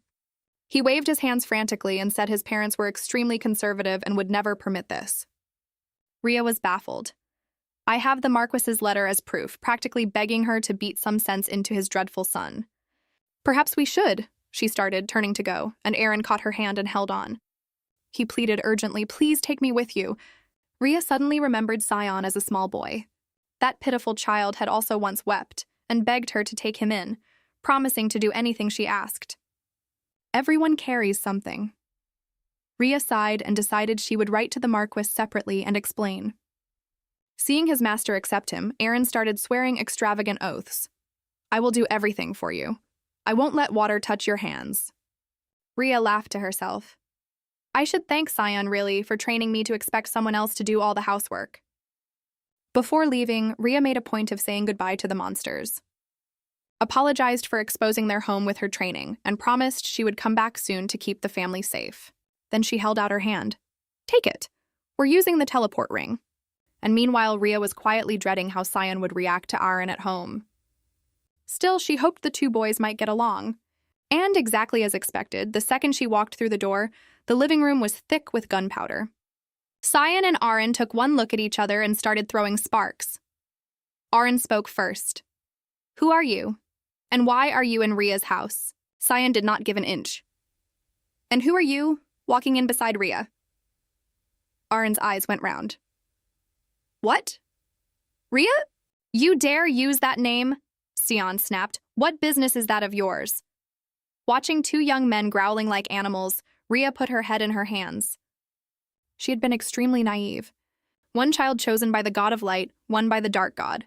Two natures as compatible as fire and water. Rhea wept internally, feeling her bright future collapse in real time. Aren threw a look at Sion. Listen, black-haired boy, watch your mouth. He thumped his chest. I am destined to be Rhea's partner in life. Rhea nearly had a stroke, flew at him, and slapped him. Rhea enunciated it.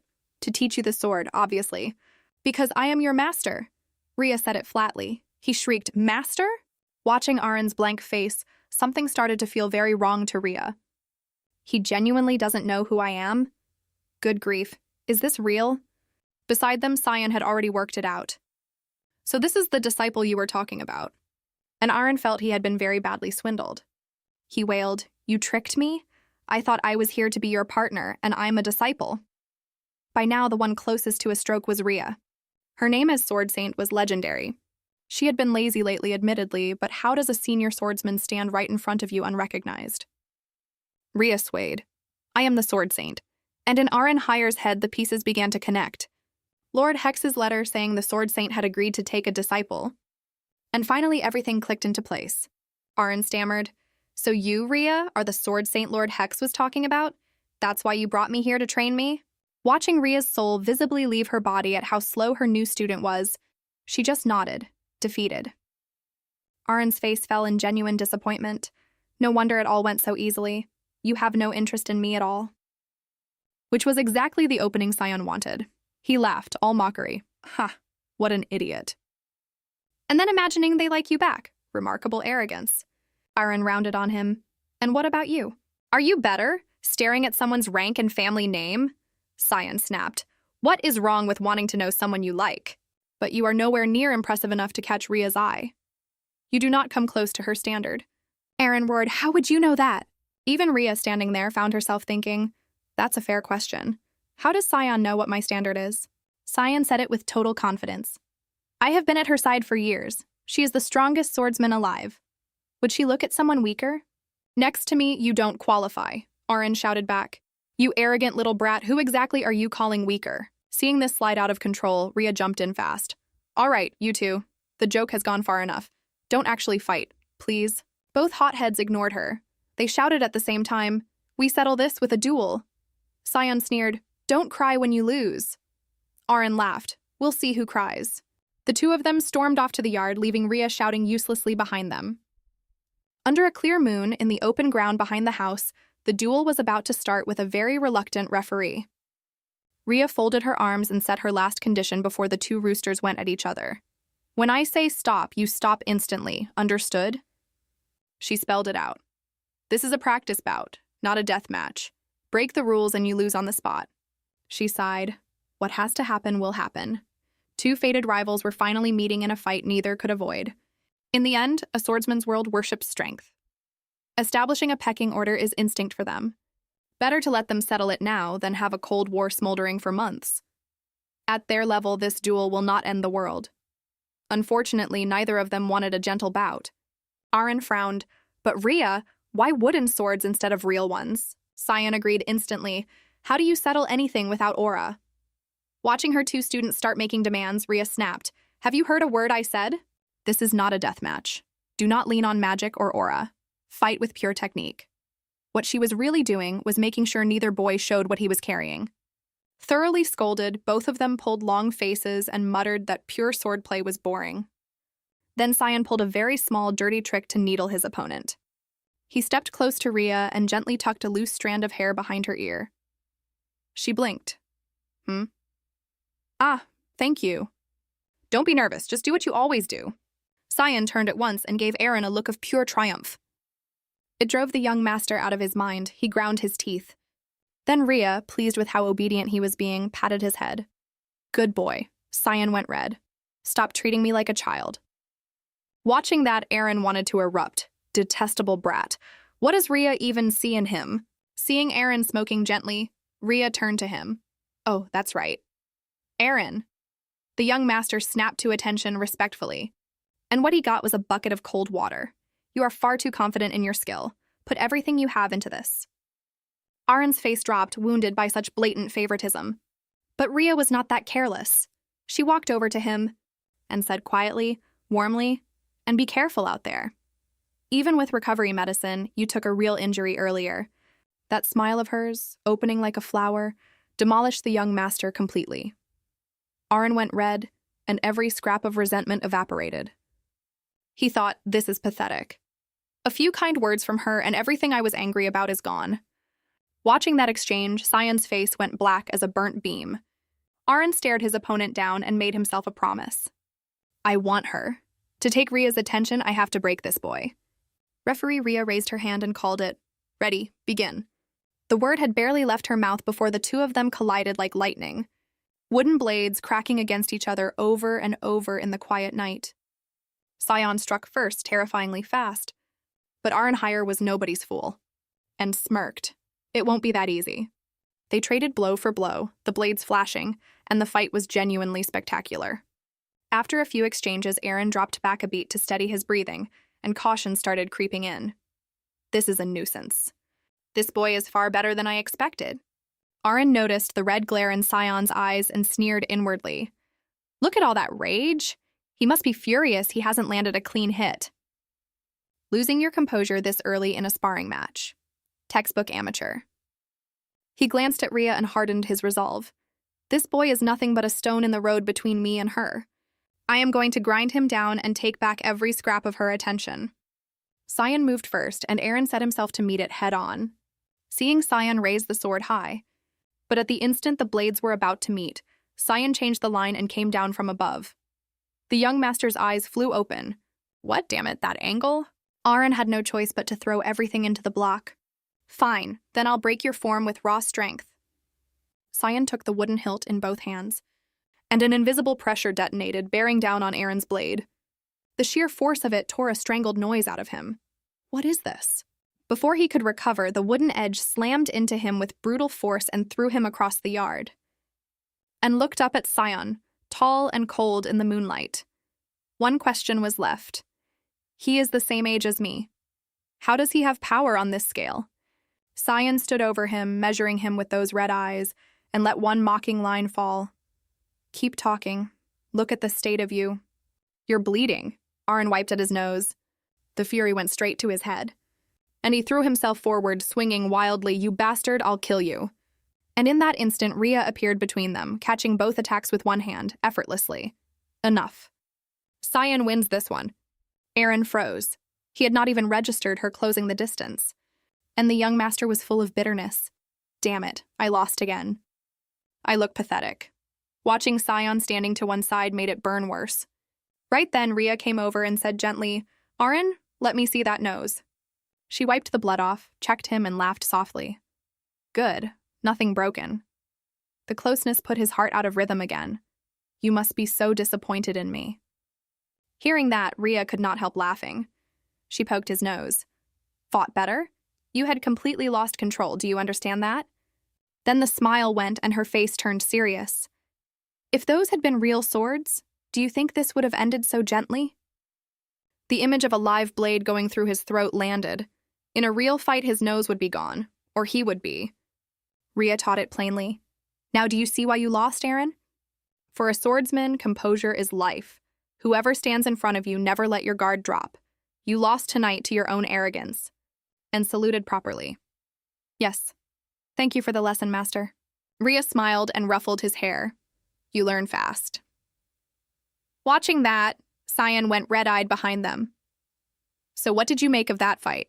Aaron looked at that brilliant smile. I think my heart is beating very fast. And thought privately, that's right. I lost. And one smile from Rhea wiped away everything I was angry about. Unfortunately, Rhea assumed he was simply rattled by his first defeat. She nodded sympathetically. Heart racing? That's normal. Nobody takes their first loss calmly. Aaron gazed at her, hopeless.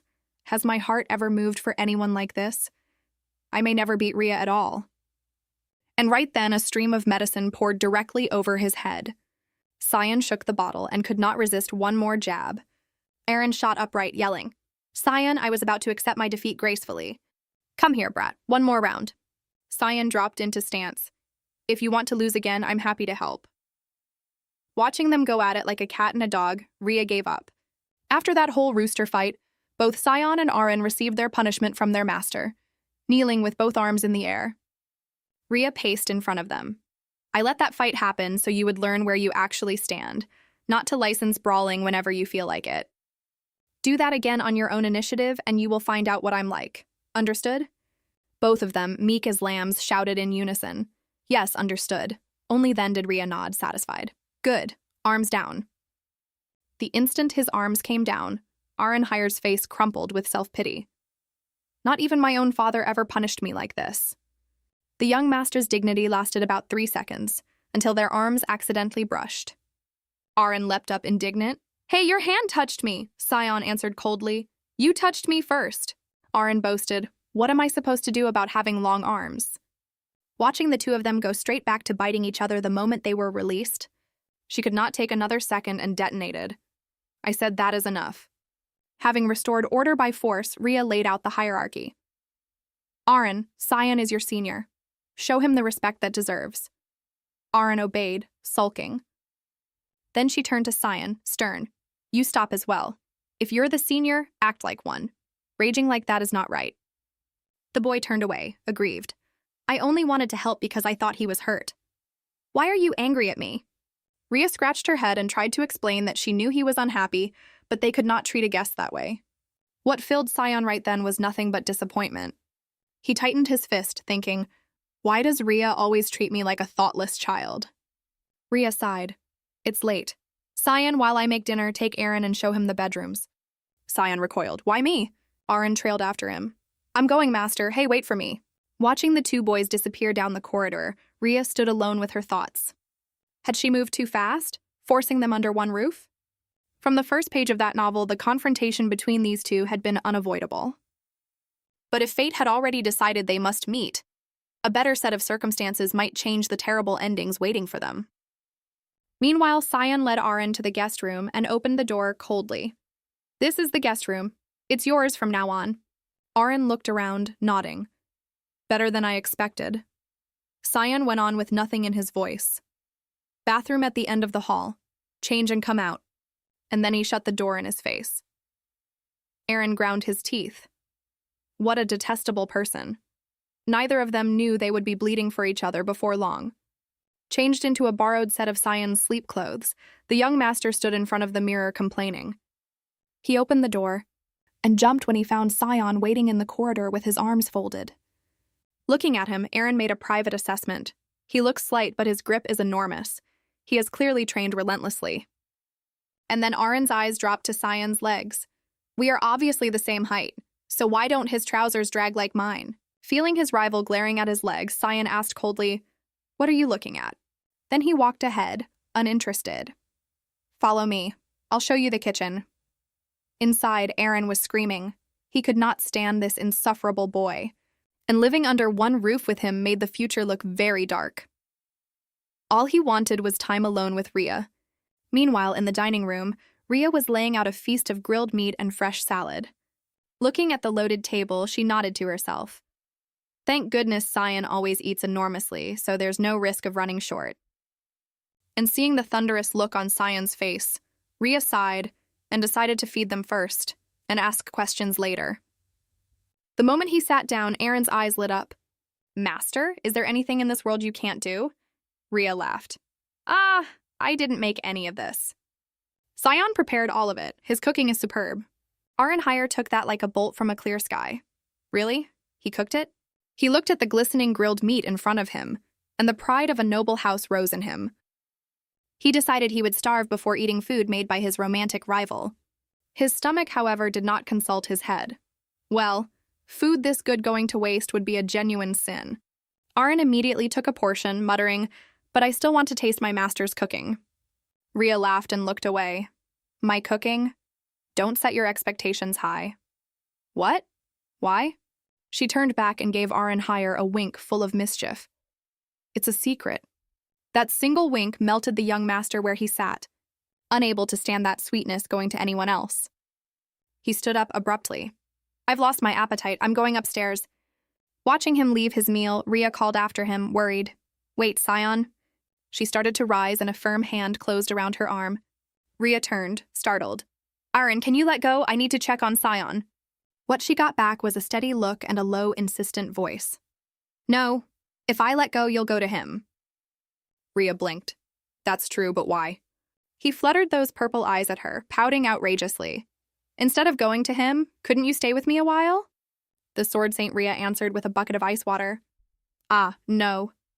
With his puppy routine in ruins, Aaron stood up quickly and apologized. Saying his arrival and his challenge were what made Sion angry. He also admitted he did not like Sion in the slightest. But since his master told them to get along, he promised to try. Then, as pitiful as humanly possible, "So, could you stay with me a moment?" "Fine, just for a moment." Upstairs, meanwhile, Sion sat on his bed, marinating in his own frustration. He held his head, afraid Rhea would think him strange and bitter that she understood nothing about how he felt. Especially thinking about that scene in the dining room. Think about it. She and that man are eating the food I made, together. He replayed the conversation from before they went in, when Arenheier had declared war to his face. "You may be satisfied with being her disciple. I am not. What I feel for Rhea is real. So if you don't have the confidence to face me directly, step aside and go back to being a well-behaved student." Sion said nothing, and his eyes were full of it. What a nuisance he is. This place had been a quiet sanctuary belonging to him and Rhea alone. To Sion, Rhea was absolute faith. She was his entire world. And what he was in front of her was a tamed animal, head down, asking for whatever warmth she would spare him. And now some man wearing the face of an innocent had walked into a world built for two, and put his desire to take her on open display. Not like Sion, who had to bury everything he felt. His hand shook from gripping it. "I have always had to hide this because I was afraid Rhea would hate me for it." I worked so hard for the affection she gives me. I am genuinely terrified. He remembered her brilliant smile every time she praised him for being an excellent student. And now there was someone else beside her, and he was afraid Rhea would stop needing him, afraid the place he had held alone would be taken by that boy. He was still sinking when a knock at the door made him jump. Rhea came in, worried at the sight of him sitting there frozen. "Sion, why didn't you come down to eat? Are you feeling all right?" As she came closer, the fear of being discarded rose in him. "Yes, I don't feel well." Rhea panicked. "What? Where does it hurt?" She rushed over and took his face in both hands to check his temperature. "No fever. Should we skip the recovery medicine? Let's go to a healer right now." That warmth flowed into Sion's bleeding chest like clean water. He smiled, satisfied by it. "That's good. She still worries about me," Sion said softly. "I'm fine. But why did you come up?" "I thought you were still downstairs with him," Rhea explained, blank. I only stayed with Aaron for about 3 seconds." She sat down beside him. "Still, Aaron is new here. I do have to check on him." Sion leaned on her shoulder, holding on. "He isn't a child. He can look after himself," Rhea said awkwardly. "I am still his master." At the word master, Sion's hand closed. "Why did you take another disciple besides me? Is it that you don't need me anymore?" Rhea's eyes went wide at the suddenness of it. "I thought it was because I wasn't good enough, so you took someone new." Rhea's chest closed up. She knew he would be hurt. She had not understood he would be wounded and frightened on this scale. This child still carried the fear of abandonment from the very beginning. Rhea took both of his shaking hands. "Sion, I am truly sorry. I should have talked to you before I brought him here. You really hate this, don't you?" "Yes, I really do hate it," Sion said honestly. Rhea explained gently. "I did not take Aaron because anything about you is lacking. Aaron is Aaron. And you are you." Sion was still not settled. "How can you be so certain? We aren't related by blood. I am only a stranger you picked up." Rhea took his face in her hands, and there was nothing in her eyes but tenderness. "You are right. We are not related by blood. But I have always considered you the only family I have. You are the most important person in this world to me. I cannot imagine what a world without you would even look like." Sion pulled her in and held on as if she might disappear and whispered, "I don't want to imagine a world without you either." "Rhea, I love you." That sudden confession stopped Rhea completely. His arms around her pulled her back into a memory. She had stood here before. When she first brought Sion home, she told herself, "This child is fated to kill me and destroy the world. The moment he wakes, I have to end him with my own hands." Had sworn never to spare this seed of catastrophe. And then every sweet memory of all those years came flooding in. A small, sleepy Sion rubbing his eyes to greet her in the morning, and grinning as he handed her a gift. "Happy birthday, Rhea." And given her a happiness and a family she had long assumed she had lost forever. Whatever he became later, Sion was the family she chose. She would never be able to harm him with her own hands. And murmured against his ear, "So do I, Sion." And this time it was Sion who turned to stone, his mind blank, his ears blazing. He was shouting inside, "Rhea just said she loves me." He knew she almost certainly meant it as family, but she had never said it aloud before. He held her tighter, giddy and completely confused.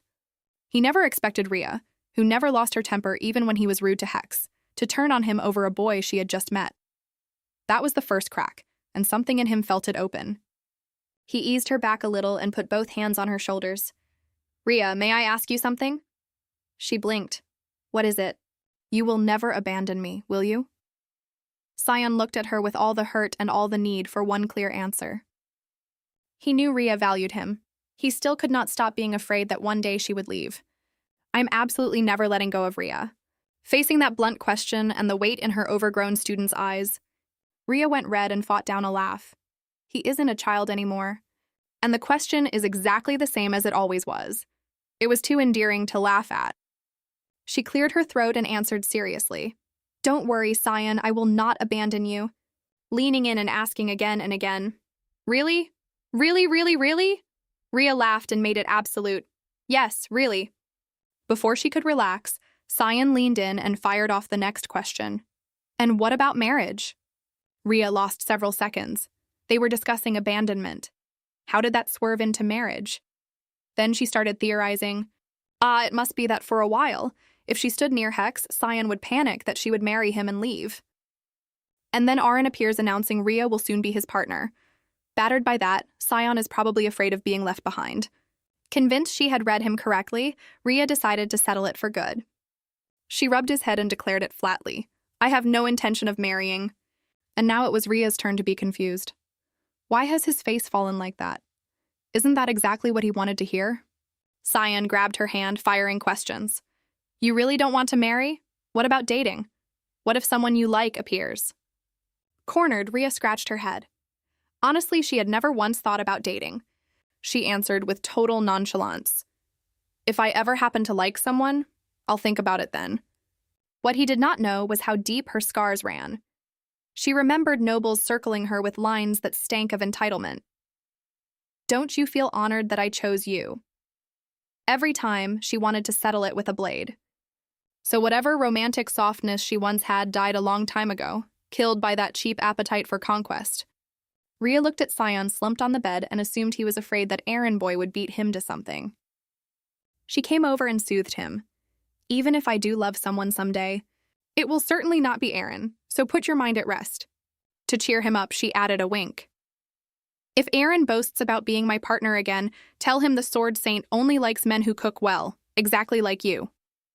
One simple sentence worked like a spell. Sion's eyes blazed to life. People really are easy to move.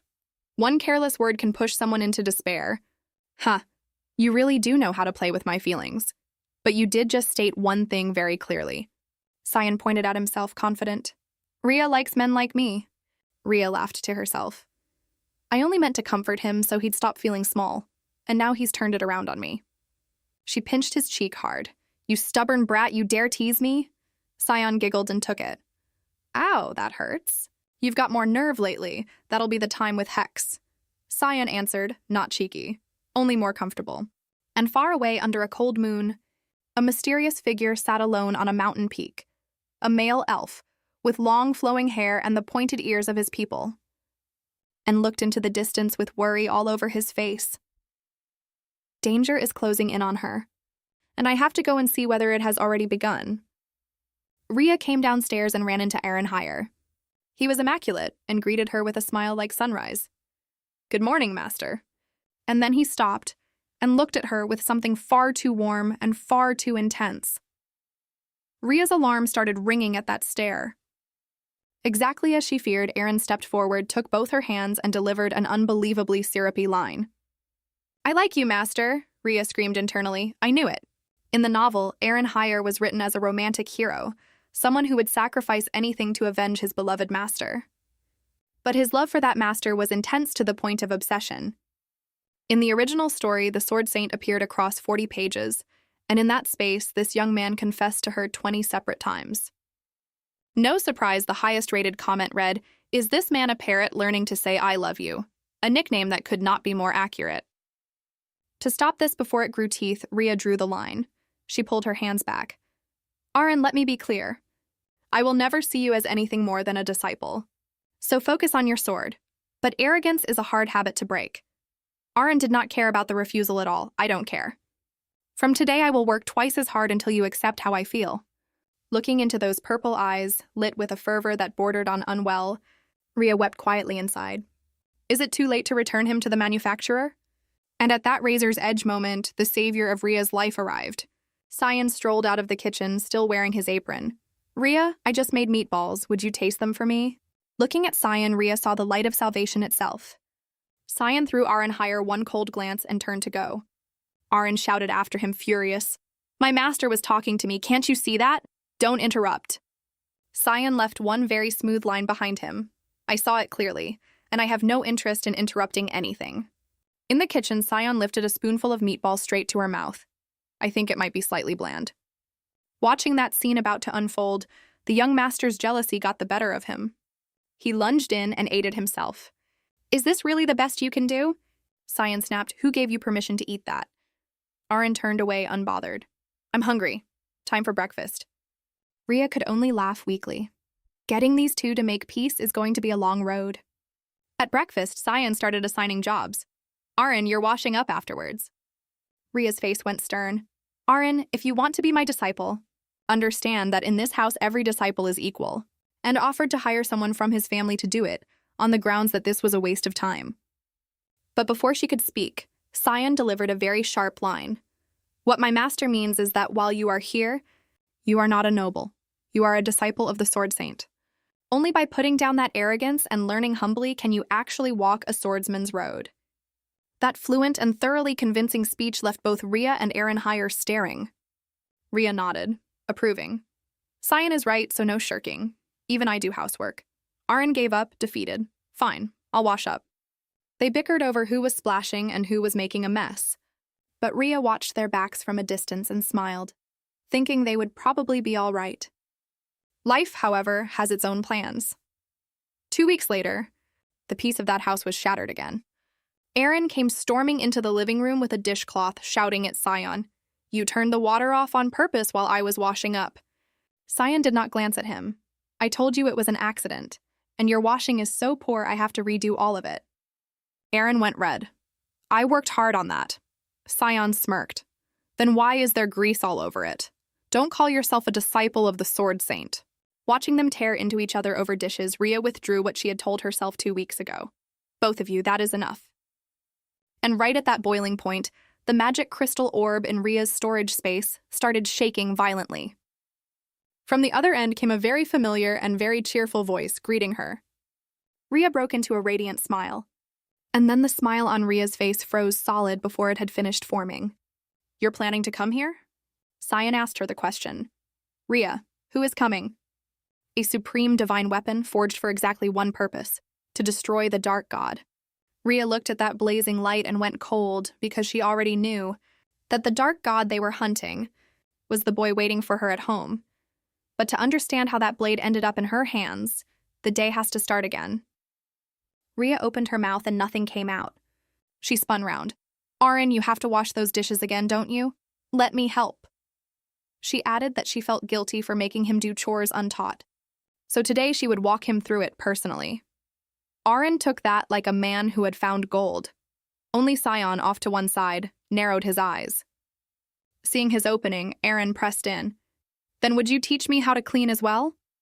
Ria nodded at once. And right then a cold hand landed on Aaron's shoulder. Sion was smiling pleasantly. "I was harsh earlier. I would like to make up with Aaron while I teach him the housework. May I?" Aaron's daydream of private lessons died on the spot. He pulled a face and grumbled, and Sion leaned close to his ear and whispered something. Nobody heard it, but Aaron's expression changed instantly, from sulking to shock to teeth-grinding fury. "Fine. Let's go," he said, and stalked off.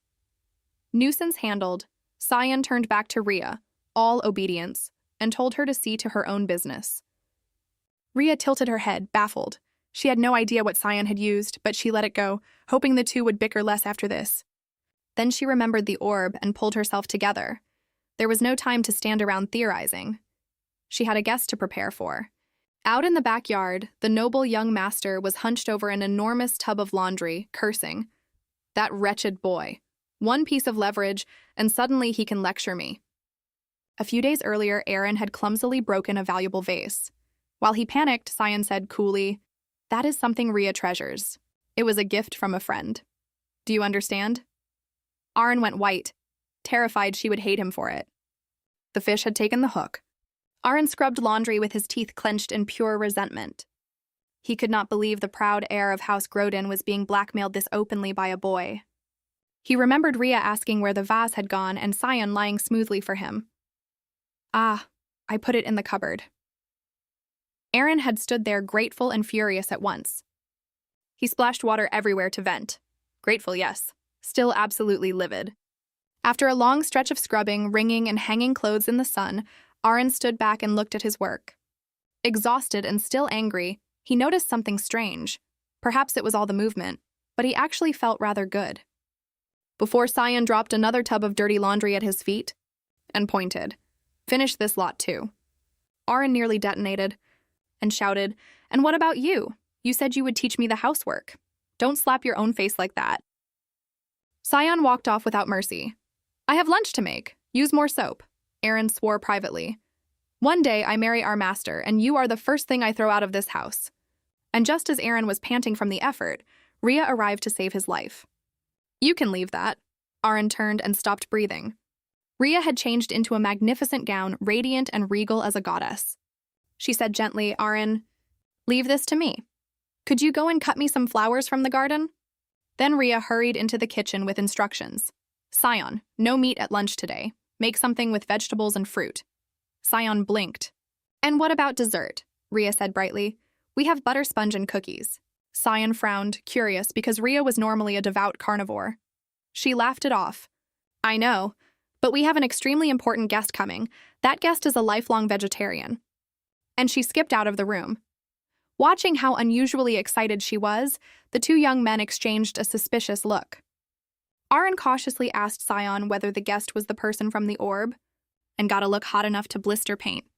Then Rhea said in a small voice, Wait, where has the vase gone? Aaron started sweating like a man in a sauna, and braced himself for punishment. And astonishingly, Sion stepped forward and took the blame for him. Actually, I broke it while I was cleaning the living room. I'm very sorry. Sion could have used this to humiliate him in front of Rhea and score a clean point. So why was he lying to protect him? Rhea was genuinely upset because the vase had been a precious gift.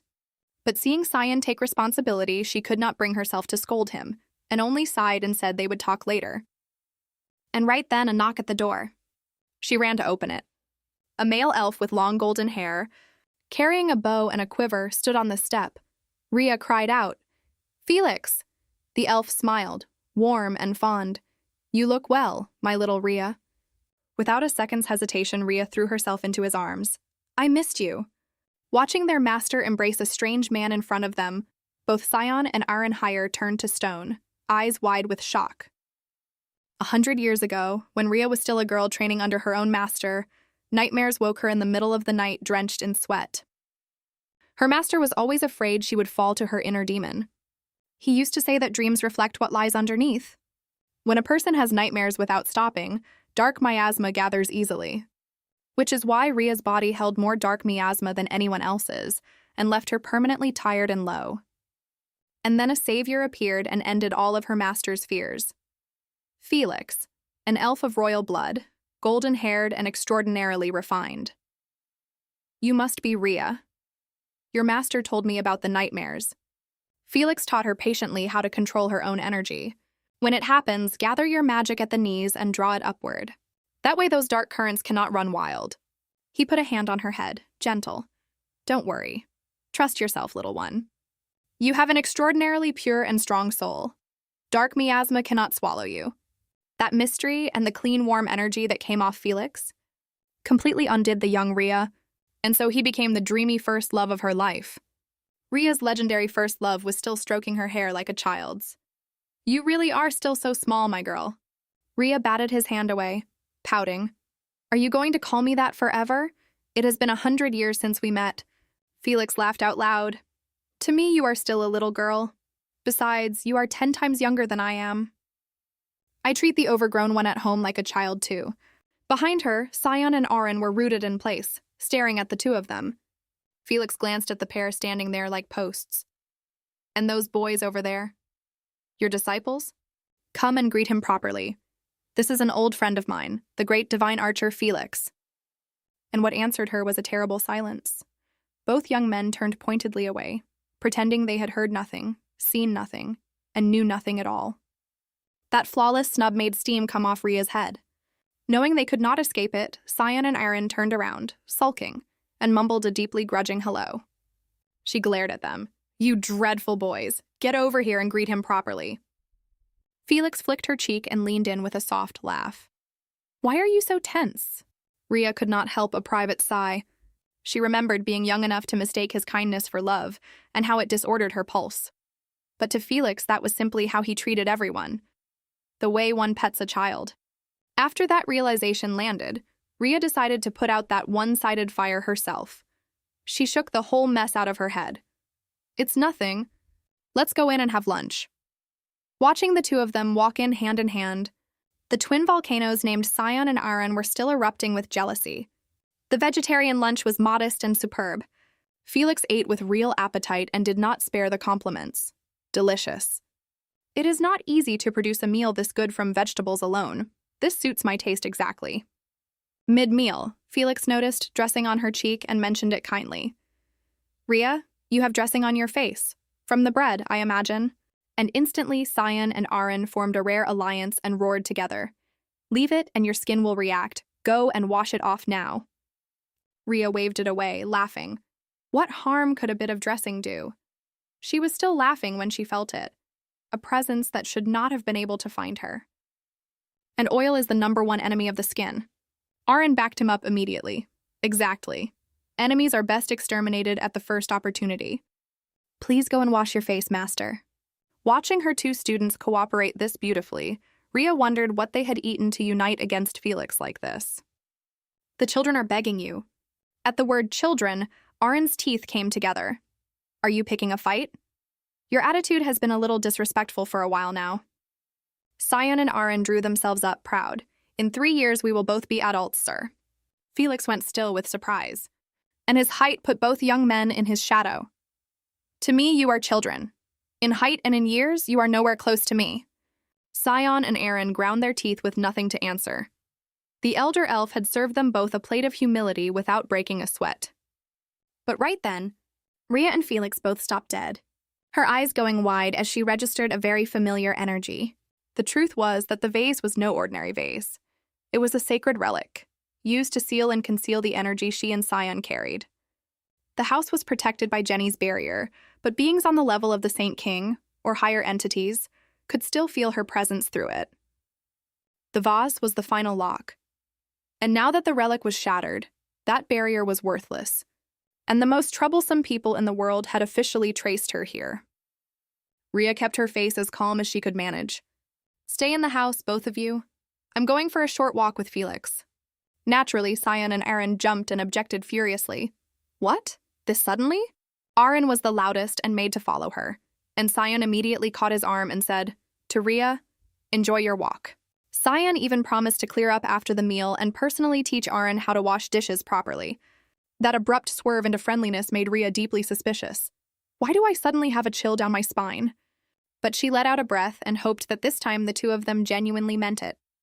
Before she left, Rhea gave him one soft instruction to settle him. Sion, I'll be back before dinner.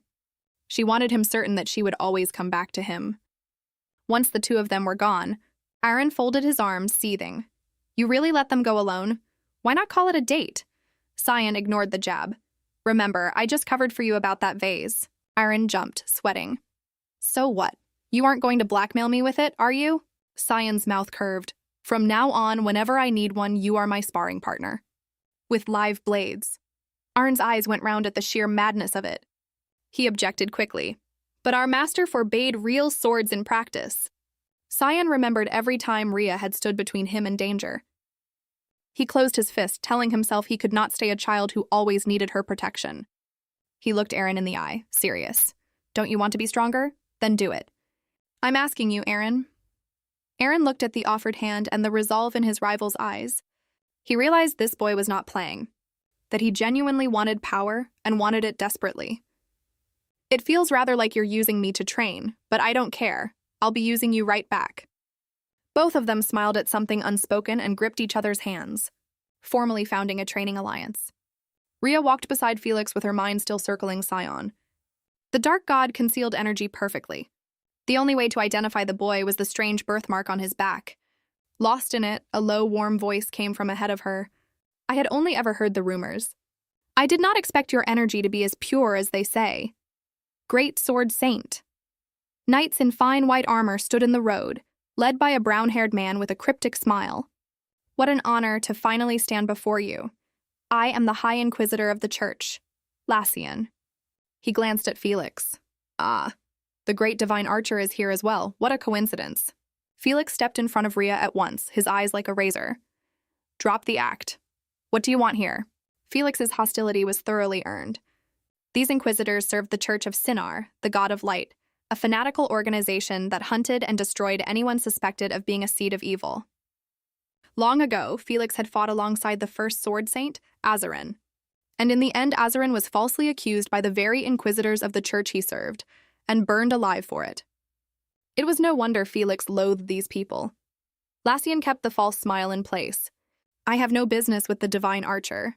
I came only to look upon a great beauty. Rhea cut him off, cold and completely uninterested in his feelings. Shut your mouth and answer. There has to be an enormous reason for you to trespass on my territory like this. Lassian laughed, sharp words, like the thorns on a rose. Then I will come to the point. The Saint King sends his blessing to the great sword saint. Rhea frowned. A blessing? Lassian said. Clearly, indeed. I hear you have taken on a truly exceptional disciple. And Rhea thought, that will be the errand boy. She had told the Marquis repeatedly to keep it secret. He had been so overexcited that he told the world, and now the Saint King knew. Unbelievable. Rhea let out a breath and swallowed her temper. So you came all this way purely to deliver a blessing? Lassian smiled, sly. I could not find your residence because of that barrier, but I did not come for your house. I came to give you something.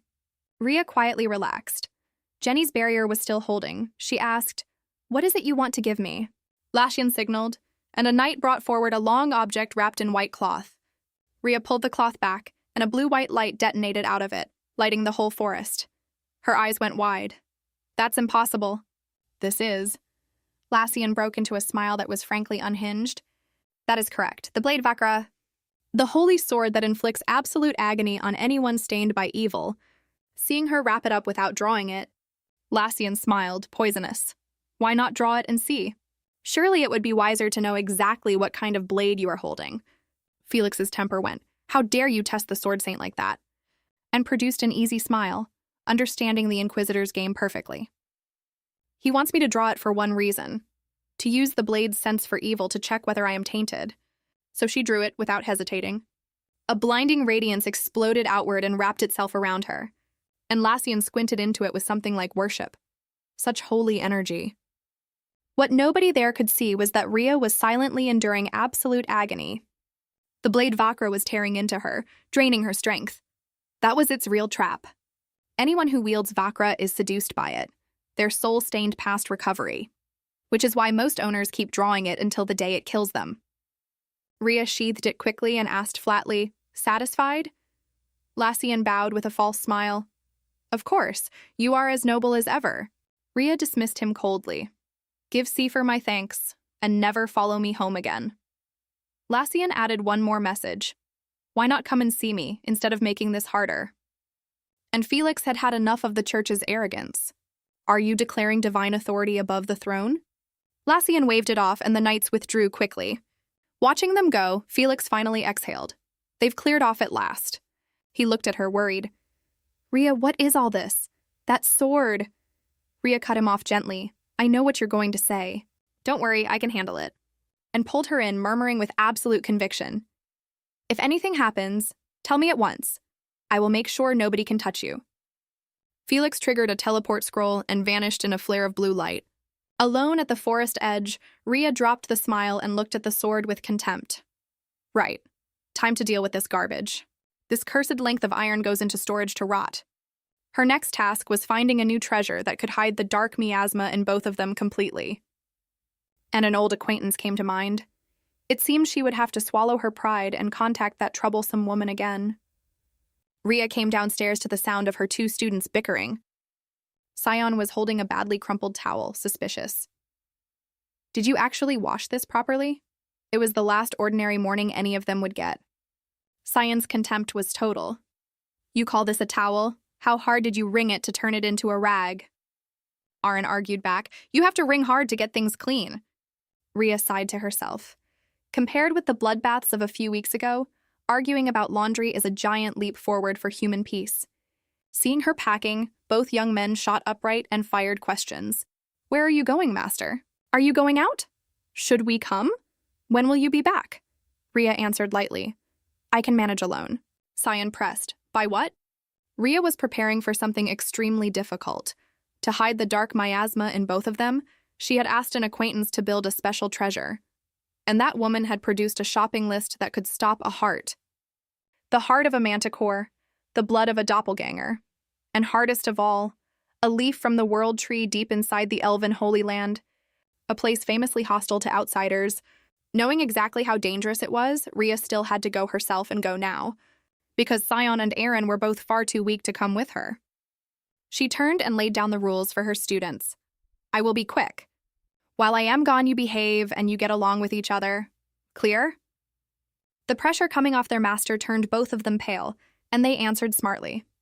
Yes, master. Running the water treading technique, crossing the lake on the surface as smoothly as flight. Aaron watched with his mouth open. She really does deserve the name of Sword Saint. But the instant Rhea disappeared behind the trees, both young men dropped the act and glared at each other. Sion did not waste words. He drew a live blade and threw it to Aaron. Aaron caught it, his eyes lighting. Sion smirked. As long as we don't kill each other, come on. What neither of these two eager fighters knew was that everything they did was being recorded into a magic crystal orb. Far away, the great sage Jenny was watching the two boys fight with great attention. She turned to the shadow standing behind her. Rhea has just left, and only the children are home. Are we really going through with this plan? If she finds out we touched her precious boys, she will lose her mind. And said coldly, do it. Jenny began working the orb. The fight between the two rivals was cut short by something strange. A vast, blazing magic circle appeared overhead, pouring out blinding light. Felix watched from a distance through the orb, and his smile turned unreadable. Now let's see whether the two of you are worthy of standing beside Rhea. An enormous pink liquid monster dropped into the middle of the yard. Aaron stared. Did you see that magic circle? Sion nodded. A summoning array. Aaron was lost. Who dares summon a monster inside the Sword Saint's own house? It was King Slime, a hybrid guardian Jenny had built to protect this house. Aaron looked at the harmless-looking pink blob in front of him and started sweating. It doesn't look dangerous at all, does it? 1 second later, the giant slime lost its temper and slammed down enormous liquid tentacles with appalling force. Aaron shrieked, "That dangerous?" And the poor young master, sprinting for his life, howled with genuine grievance. Why is it only attacking me? Sion was not having an easier time. The slime abruptly split into many parts and surrounded him from every side. He was horrified. It can divide as well? A very fond memory surfaced in Aaron's head, Rhea smiling gently as she praised him. Aaron, you've worked hard on the housework lately. I'm genuinely impressed. He had been so proud to finally earn her approval, and now he was incandescent. You intend to wreck the whole yard I worked so hard to clean? He swung his blade and launched himself into the air. I am not letting a piece of garbage like you ruin all of it. I will run you through the core in a single strike. Aaron drove his sword with everything he had straight at King Slime's core, and the slime simply vanished and reappeared directly above his head. Aaron's eyes flew open. He could not correct in time. What? Damn it! Since when do slimes use teleportation? A wet impact and it kicked him flat. The remaining slime mass closed around him and swallowed him whole into that loose, sticky body. Aaron was suffocating, face scarlet, seconds from blacking out. And right then, a clean stroke tore the slime open and hauled the wretched young master out. Sion stood over him, and the pride of House Grodin refused to let him concede gracefully. Aaron snapped, I could have got out myself. I didn't need saving. But if we keep fighting separately, we will not be able to protect this house. You know, hacking at a slime does nothing. You have to strike the core. Aaron muttered. What do you think I was doing? Get to the point. And Sion said it seriously. Work with me. Aaron stared, astonished. What? Cooperate? Sion settled it fast. We do this my way. Aaron clicked his tongue. Fine. And don't charge in until I tell you. Aaron grumbled. Understood? Worry about your own neck. Thanks for the concern. Sion went in first, moving at ferocious speed to clear the way. The slime mass surrounded him, and Sion thought back to the plan they had agreed. One of us has to be bait to break the formation, and the other finishes the core. Aaron had asked, you want to break the core yourself? And Sion corrected him loudly. No, I'll be the bait. You focus everything on destroying the core. He smirked, then roared, finish it! Aaron leapt and brought his blade down with every scrap of radiant power he had, splitting the core of the enormous king slime and blowing it into 100 pieces. In her tower, Jenny smiled through the crystal orb. Not bad. I put real work into that guardian. Though I'd wager Felix still isn't satisfied. Felix watched the two work in concert and smiled privately. Exactly as I hoped. Learning to cooperate for something precious matters enormously. Jenny pulled a face, arrogant. Cooperation, honestly. Raw talent is what matters. And right then, the crystal orb shuddered violently and flooded the room with a hard red alarm light. Jenny went white. What is this? A red alert? Someone has broken through the barrier and is resurrecting King Slime. Out in the yard, Scion and Aaron watched in shock as the slime they had just destroyed hauled itself upright, pouring out a hideous red-black energy. How is this possible? In the magic tower, Jenny poured everything she had into stopping the intruder, coughing blood as the magic rebounded on her. What? Why isn't my magic working? Felix rushed to hold her up. Stop forcing it. We cannot teleport inside that barrier right now. I saw the children under attack and tried to use a scroll immediately, and there was no response at all, which means the intruder has taken full control of the barrier. Jenny could not believe it. Her barrier was a supreme magical fortress that she had built herself. Felix thought it through. Of every mage alive, not one is capable of breaking a great sage's formula. No, even if it is not a mage, there is still one who could do this. Him. Understanding how thin the thread was, Jenny set her teeth and got up. If I cannot control the barrier from here, then I go there myself. Deep in the forest, Rhea had finally collected her first ingredient. She held up a vial of shimmering purple blood and breathed out. That was hard work, but I have the doppelganger's blood. These doppelgangers are extremely cunning. They only revert to their true shape when a hand mirror exposes them. Now for the next ingredient. But before she could move, a blinding light lit up the whole sky. Rhea looked up and froze. An enormous burning meteor was coming down. She shouted, "What is that? A meteor? What lunatic is casting 9th-tier magic out here? Are you trying to erase this entire region?" And the words died in her throat as she registered the direction it was falling. Hold on, isn't that my house? At the house, the situation had gone taut as a wire. Scion had just been thrown by an enormous force and went rolling across the grass. Standing over him was Aaron, sword up, his face rigid with tension. Their opponents were a swarm of grotesque green things, bodies rippling with spiked tentacles. With the enemy numbers climbing, Aaron frowned and swore. Damn it! Seriously? Before either could breathe, an enormous monster surged up and drove its tentacles at them. Only one of these two was going to walk away unhurt. And in one moment of carelessness— Damn it, Aaron snarled, straining to pull the sword free. But the swarm was in no mood to wait for him to sort out his weapon. A vast spike came at Aaron higher with terrifying speed. His eyes went wide. He knew he could not get out of the way. And in the instant the scythe touched his throat, a green-white flash tore across the air. Blood sprayed. The one who had thrown himself into that killing blow was Scion. One white sleeve was in shreds, soaked through with red. Watching Scion buckle, Aaron caught him in a panic. "Hey, what's wrong with you?" Scion said. "You have a teleport scroll. At least save yourself." Aaron refused outright. "You think I abandon a comrade and run? Get inside and take the medicine." He never finished. Scion collapsed against his shoulder, unconscious. Facing the thing roaring in front of him, Aaron set his teeth. "Fine. Then I destroy this king slime myself and save Scion afterwards." And he raised his blade, ready to gamble everything. And in that razor-thin moment, a hand came out of nowhere and struck the back of Aaron's neck. And he turned, dazed, to see who had knocked him out. What met him was Scion's eyes, burning red and utterly black behind it. He said one cold word. Sleep. Scion, or more precisely the dark god Cassian, slowly closed his fist and smiled with open arrogance. "My strength is recovering very nicely. And conveniently, I can hide my aura from that hypocrite for a while. This protective barrier is in fact a trap Sinner laid with divine power to find him. But because he had concealed his aura completely, Sinner could not pinpoint the location. Cassian thought it through. If I erase his divine power immediately, he will get suspicious. Luckily, a mage outside is attacking the barrier. If I weaken his power at the same moment, he will suspect nothing. Right, time to start." Just then, the blackened king slime hurled its tentacles at him again. Cassian gave it one contemptuous glance. "Vermin. Come here and do it yourself, Sinner." With one flick of a hand carrying appalling dark miasma, Cassian ground the enormous monster into dust in a single beat. Where the burning meteor was coming down at terrifying speed. Outside the barrier, the great sage Jenny was laughing like a lunatic. "If I cannot take it back, then I will simply destroy the barrier."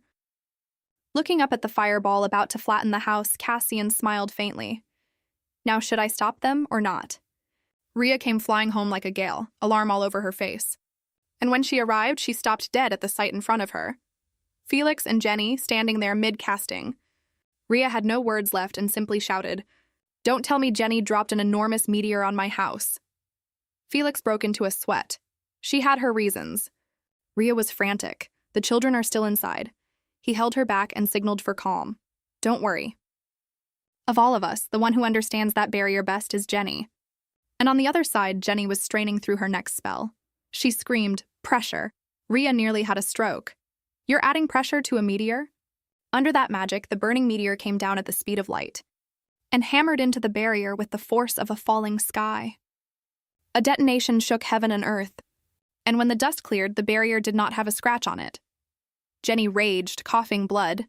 I amplified it, and it still didn't break. Rhea watched thoughtfully. There is nothing wrong with Jenny's magic. The problem is inside. She used her piercing sight at once and looked up at the barrier. To her shock, a dark crimson radiance was covering the entire house. That crimson energy. Why is it there? Don't tell me something has happened to Sion. And while she was still worrying about her student, an enormous hand of pure darkness thrust out of the barrier and closed around her. Rhea was hauled bodily inside. She still managed to shout, "I'm fine, I'll go in and check on the boys myself." Rhea vanished behind the darkened barrier. Pulled deep into that black space, Rhea closed her eyes and felt for it. Strange. The energy around her carried no cold killing intent at all, and was instead extraordinarily warm and gentle. Rhea landed lightly on the grass, and when she looked up, she saw the tall shape of her student standing opposite her. Her eyebrows went up and her voice went hard. "You look exactly like Sion, but you are not him. There is another entity inside you." He smiled, and there was something bewitching in it, his dark red eyes glittering with cunning. "You never notice anything, do you?" "I am the dark god Cassian, sworn enemy of Sinar, god of light, and the source of every shadow in this world." Rhea set her stance, eyes like blades. "What did you do to Sion? And Aaron?" Cassian raised both hands, laughing. "Relax. Both are perfectly fine. I only called you in to talk." Rhea shouted, "To talk? You attack my house and think you have standing to talk? This choking miasma is yours." Cassian shrugged, delighted. "Amusing. I am the one who just protected your house." Rhea went still. "You protected the house? A dark god guarding my home?" Cassian pulled her closer. "On the contrary, you are the one who broke a promise. Didn't you swear you would protect me?" He lifted her chin, and there was something dark and deep in the way he looked at her. "You swore you would keep me safe." And she corrected him crisply. "I said I would protect my precious disciple." Cassian smirked. "Where is the difference? He is part of me." Rhea stepped firmly back. "No, Sion is entirely separate from you. I am warning you. Do not harm my disciple, because he will never fall into the dark." Cassian smiled with half his mouth. "We'll see. But the god of light does not appear to agree with you. He said Sinar had been trying every way to destroy his vessel, and he was only preventing it. If this continues, your precious disciple dies at Sinar's hands." Rhea. Rhea's head was spinning. How does Sinar know Sion is the vessel of the dark god? But if he was telling the truth, the god of light would keep trying to kill Sion. Rhea asked coldly. "So what exactly are you proposing?" Cassian offered his bargain. "I will protect this body from Sinar. In exchange, you keep your promise." However much his arrogance disgusted her, Rhea knew that if Sion stayed safe, the dark god would grow and eventually swallow her student's soul. "Fine, I will do as you say." Cassian. As long as the dark god is inside Sion, she was obliged to protect him. Cassian smiled from a dark throne, triumphant. The deal is struck. The black miasma thinned and vanished completely. Rhea let out a breath and started to reach for a teleport. Put a light kiss on her cheek and murmured warmly, "I'll be in your care from now on, Rhea." Rhea turned entirely to stone, eyes wide. Every trace of the dark god was gone, and Sion collapsed, unconscious, straight into her arms. Not long after, Jenny and Felix came running. Rhea looked down at Sion, aching and relieved at once. That parasite dared to pull something like that. But thank God Sion has not fully become the dark god. She made herself a promise. "I will never let him take your body." Sion sank into a dream. In it, Rhea reached toward him and smiled.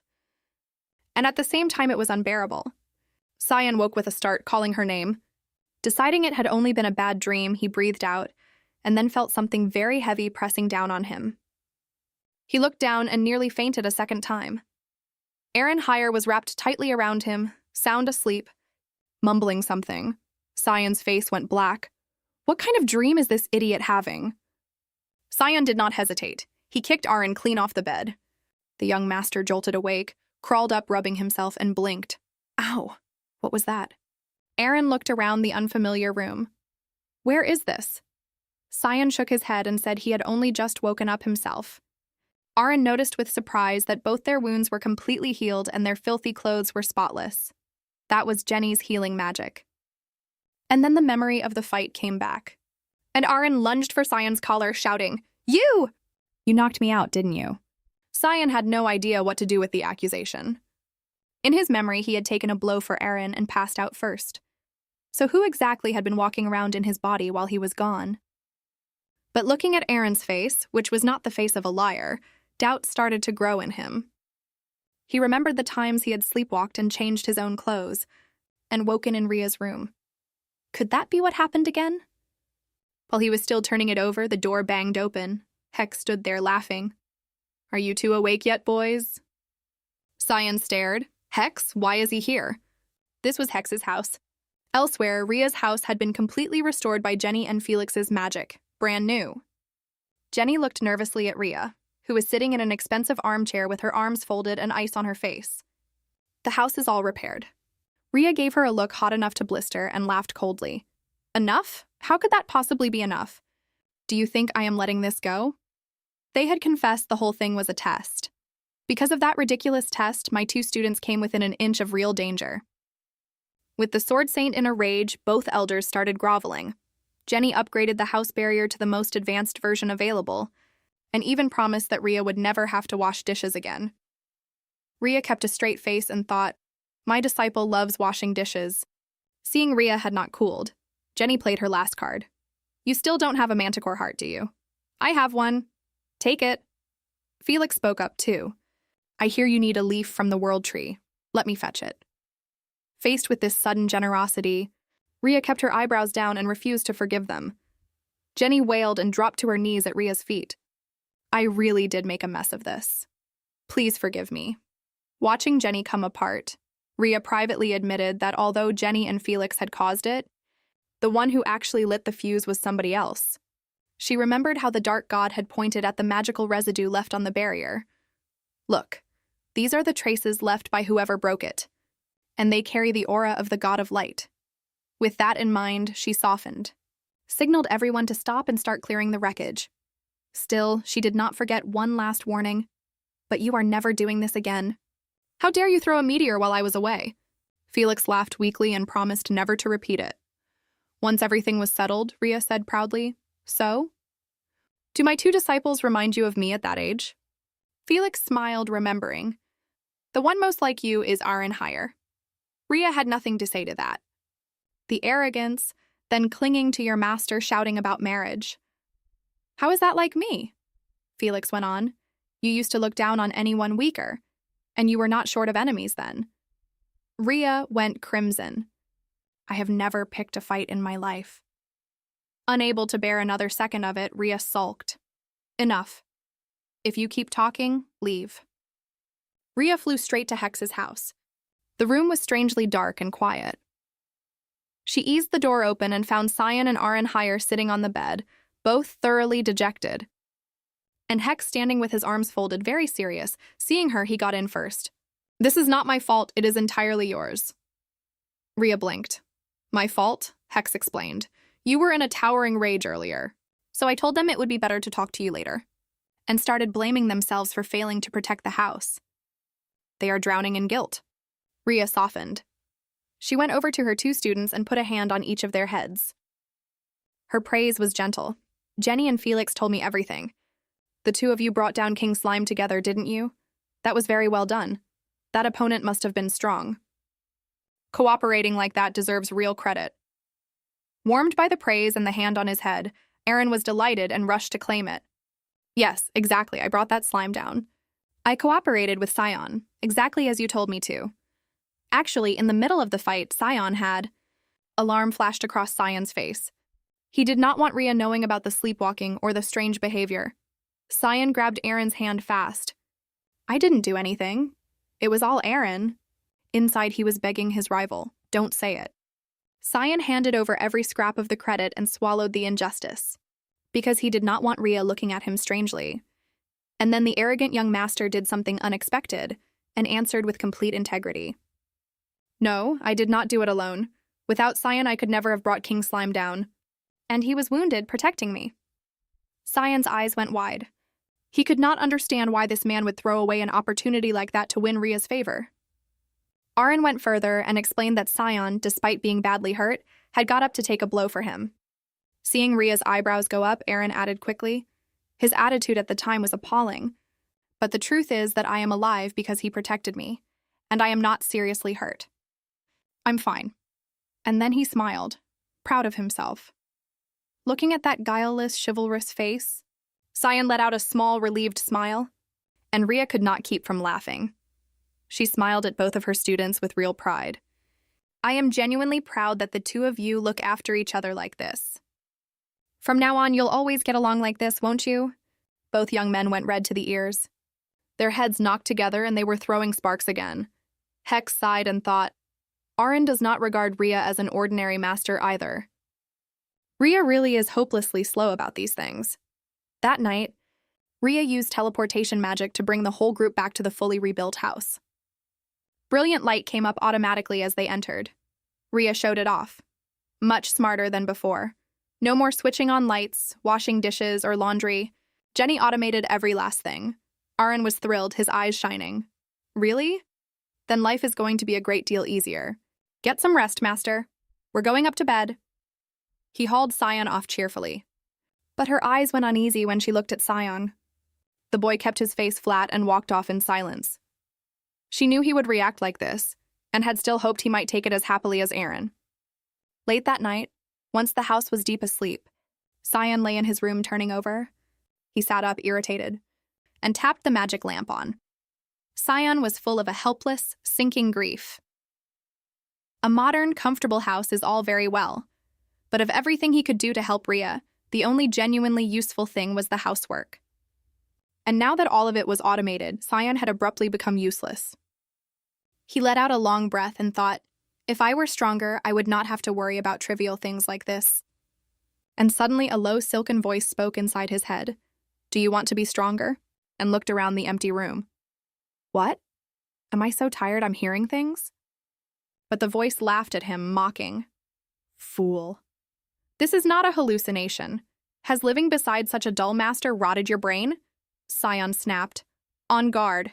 Who are you? How did you get past the barrier to speak to me directly?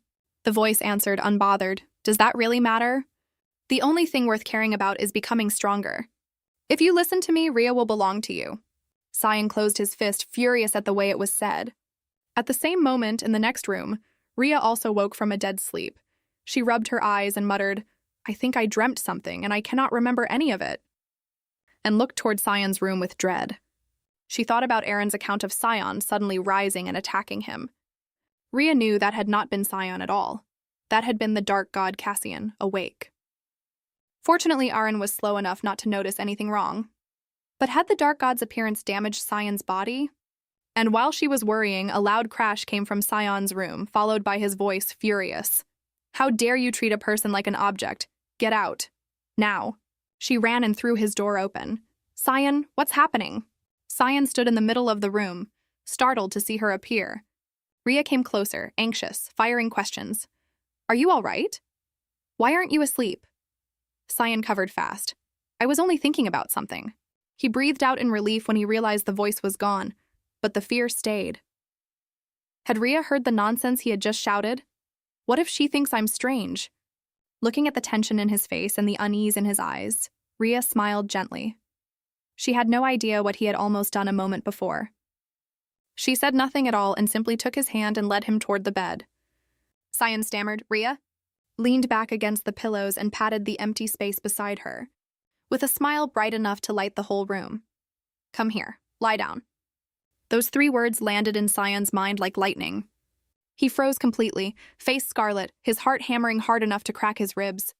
Sion frantically talked himself down. No, calm down. Rhea does not mean anything by it. She is treating me like a child. Seeing her student standing there like a fence post, Rhea teased him. What are you doing? Come here. Sion mumbled something. Scarlet. And she leaned into the teasing harder. What is there to be embarrassed about? You slept next to me constantly as a child. Sion argued back, sulking. I was small then, much smaller and lighter than I am now. Rhea said, deadpan, and you aren't small and childish now? That careless sentence landed on Sion's pride again. Sion walked slowly to the bed, put both hands down and leaned close over her face. His red eyes lit with something dark. After what I'm about to do, will she still be able to call me a child? To make you mine. The air had gone thick and dangerous, and then, crash. The door was kicked open without an ounce of mercy. Aaron Heyer stood in the doorway looking delighted. Master, there you are, Rhea explained calmly. Aaron, it isn't what you think. I was only worried Sion couldn't sleep. Aaron played the innocent. I heard a noise on my way back from the bathroom, so I came to check. Meanwhile, Sion stood in a corner, going pale as he registered what he had just been about to do. What in God's name was I doing? My head went somewhere so dark I cannot look her in the face. Mercifully, Rhea appeared entirely oblivious to anything unusual. She told Aaron gently to go back to his own room and sleep. But the blonde young master smiled with enormous friendliness. I'll stay here with Sion. Go and rest, master. I'll get him to sleep. Sion nearly combusted. Rhea was a little worried they would start biting each other again, but on reflection, two boys the same age might find it easier to confide in one another. She nodded. All right, I'm leaving him to you. Then she rubbed Aaron's head, praising him. Good boy, Aaron. Thank you. Watching Aaron get petted by their master, Sion screamed silently behind them. Rhea wished them both good night and shut the door. And the instant that door clicked shut, Aaron lunged and seized Sion's collar, purple eyes blazing. You! What exactly were you about to do to our master? Don't play innocent. I saw all of it. And said flatly, finished? Then get out. I'm tired and I want to sleep. But Aaron was not letting it go. He suspected Sion was plotting something unpleasant involving their master, and settled on the most extreme countermeasure available. Sion stared out of words. What in God's name are you doing? Aaron announced it clearly. Watching you. I'm lying here to make sure you don't try anything else. Sion could only curse privately, a leech in human form. And so the two rivals endured an exceptionally uncomfortable night sharing a bed. Sion lay with his back to him, and into that silence Aaron said quietly, Hey, asleep? Sion answered curtly, What? About the king slime, thank you for saving me. Sion sat up startled, and the young master immediately backpedaled. Don't misunderstand. I'm not saying I want to be close to you. I'm acknowledging you as a housemate, and about you taking that blow for me. I'm grateful for that as well. You're giving me goosebumps. The warm feeling lasted about 3 seconds before Aaron went straight back to needling. He wanted to know what Sion had actually meant by that thinking alone excuse to Rhea, and accused him of playing the pitiful act to farm their master's sympathy. Sion denied it furiously. It is nothing like that. And so the two of them fought verbally, each demanding the other leave the room until sunrise. The next morning, Rhea woke and worried whether the two of them had torn each other apart overnight. On the bed, Sion and Aaron Heyer were asleep side by side, looking remarkably affectionate. Rhea felt warm about it. Good grief, that's adorable. Let them sleep a while longer. But peace never lasts. 1 hour later, a shriek went through the entire house. The two of them came chasing each other down the stairs, arguing bitterly about which one had hugged the other first. Both stopped dead at the sight of Hex sitting comfortably in the living room drinking tea with Rhea at this hour. Rhea stood and delivered a decision neither expected. Sion, Aaron, I think it would be best if you both stayed at Hex's house for a while. Aaron pressed her, alarmed. Why do you suddenly want us taking shelter at Lord Hex's? Has something happened? Rhea only lowered her head and said nothing, and the worry was written all over her. It had started that morning when she went to wake the two of them. Rhea had felt an enormously powerful aura pass by and vanish. It was not an aura she recognized. It made no sense for something that strong to cross a forest full of high-tier monsters, purely to visit the lake beside her house and then leave. Rhea suspected somebody was sending a challenge to the celebrated Sword Saint. Since the house was reinforced by Jenny's barrier, if Rhea drew the challenger out herself, the two boys would be safe. She did not want Cyan watching her be brutal to another human being. Exactly as Cassian had said, he might be stained by it. Rhea held up 3 fingers. 3 days. I will come back for you in 3 days. Cyan and Aaron, uneasy as they were, obeyed. Understood, Rhea. We'll wait at Hex's. The 3 of them carried their luggage over to Hex's house. Looking at the 2 glum, sullen boys, Hex could only shake his head and sigh. Every time these 2 come to my house, their faces droop like steamed buns left in water. He pointed upstairs. Right. Let me show you to the bedrooms. Sort the rooms out between you. But before they reached the stairs, Cyan abruptly dropped to his knees in front of Hex and spoke clearly. Lord Hex, please train me during these 3 days. Hex's eyes went wide. What? Train you? How can I casually train Rhea's own disciple? The rules among swordsmen are strict. Teaching another man's disciple is permitted only if you outrank him. Standing beside him, Aaron watched Cyan quietly. Aaron put it together. Is this boy trying to get strong quickly so he can protect our master? If that's it, then... And he acted on it. Aaron Hire dropped to his knees beside Cyan and shouted, Please teach me as well. Cyan was instantly suspicious and cursed inwardly. This wretch is scheming to get ahead of me and take Rhea's affection. Devious. I will get strong before you do. He turned to Hex, pleading hard. Please help us, Lord Hex. Looking at 2 arrogant young masters kneeling at his feet begging to be taught, Hex could only hold his head and groan. Why does every single one of them come here to torture me? Rhea strolled through a busy village market. She was cheerfully working through a skewer of grilled meat, while eyeing the jewelry on the stalls and muttering to herself, that's right, Cyan's birthday is coming up. What should I get him? Directly behind her, someone in a black cloak was following every step she took. The assassin thought smugly, she has not noticed me at all. However good my concealment is, a sword saint this dull has clearly passed her peak. Today, that legendary name ends here. Ready to drive a killing blow into Rhea's back. The scratch never landed. Retribution arrived first. In a blink, Rhea had spun around and pinned the assassin to a wall with a thrown dart. The stalker's eyes went wide with panic. That fast? Looking at the crowded market around them, Rhea said coldly, Too many people here. Teleport. A flare of magic took both of them out of existence on the spot.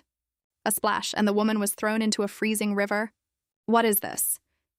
Meanwhile, Rhea landed lightly beside the water with the poise of someone who had settled these things long ago. She smiled thinly. What was that? You cannot even keep up with the most basic techniques. You genuinely intended to challenge me at that level? The one past her prime is not me, it is you. The assassin screamed, bitter. When did you notice I was following you?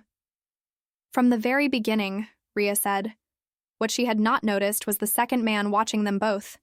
She drew her sword slowly, her eyes sharpening. I need to settle this quickly. My children are waiting. Shall we begin? The fight ended faster than anyone could have imagined. The assassin lay by the riverbank, her breathing thinning until it stopped. Rhea looked at the body and sighed. She's dead. You attacked me as though you meant to take my life, and in the end, you chose to end your own instead.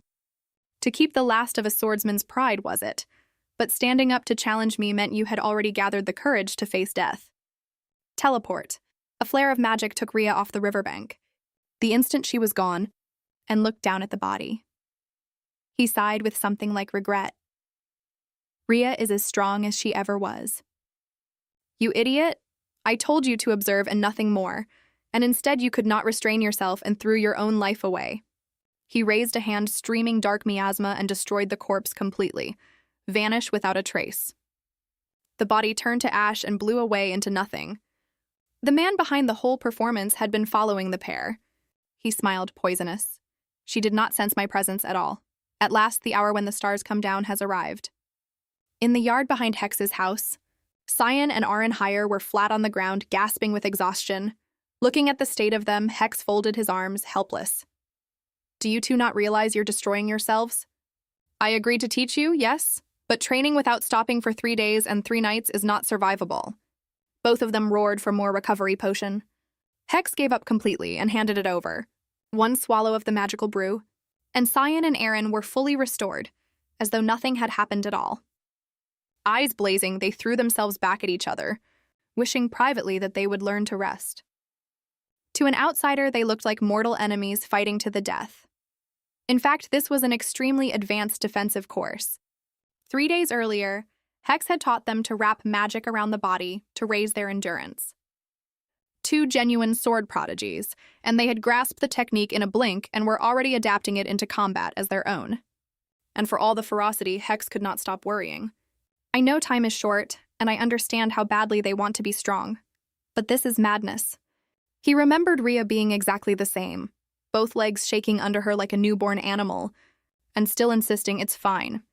If a muscle tears, I take the medicine and it heals. Let's keep going, Lord Hex. The disciples of Rhea, without a doubt. Every bit as bloody-minded as she is. Just then, Hex's communication orb shook. He read the message and announced happily, "Pack your things, boys." And at that, the students went strangely still, something reluctant in both of them. At the beautifully restored house, Rhea was waiting with a radiant smile. "Welcome home, you two." Cyan smiled. "Yes, it really is good to be home." Aaron smiled gently too. "I'm very glad to see you again, Master." And when she actually looked at their faces, Rhea was thoroughly confused. What is that expression? They looked genuinely disappointed to be coming home. While she was still bewildered, Cyan hesitantly raised something. "Rhea, if you don't mind, could I go and stay at Lord Hex's once a week?" Rhea's eyes went round. Hex? Not anywhere else, but specifically Hex's house? Cyan nodded firmly. "Yes." And before Rhea could process that, Aaron stuck up a hand. "Me too. I want to go as well." Rhea was completely out of words and looked at her 2 students with deep existential suspicion. "What has happened to you? Cyan is even calling him Lord Hex now. Are you both that fond of that old man's house?" She stood there working through it. Hex is open-hearted. But have her 2 boys not become extremely close to him extremely fast? She started to spiral. What actually happened in those 3 days? Have I not been looking after them properly? Have I pushed them too hard in training? Looking at the pair of them, Rhea awkwardly tried to salvage the relationship. "Listen, you two. Why don't we go somewhere for a change of air?" Cyan turned blank. "Go somewhere? You mean travel?" Rhea nodded very fast. She thought privately that she had driven them through relentless training for weeks without a break. They must be exhausted. At their age, they should be out running around. To make up for how hard she had been, she hoped they would jump at it. Instead, both young men delivered a bucket of cold water in unison. "That's all right. We're perfectly happy as we are." "Rather than travel, I think going to Lord Hex's would be better," Aaron agreed at once. "I concur. I have traveled plenty. Lord Hex's house sounds far more interesting." Rhea stood there completely stunned by this flat rejection. Her face twisted somewhere between laughing and crying. Seeing their master's disappointment, the 2 of them glanced at each other and asked, "Rhea, do you actually want to travel somewhere? If we went, where would you want to go?" Rhea's eyes drifted off into the distance. A very old memory came back to her. A small Cyan had once looked out at the lake and asked her, innocently, "The sea is much bigger than this lake, isn't it, Master?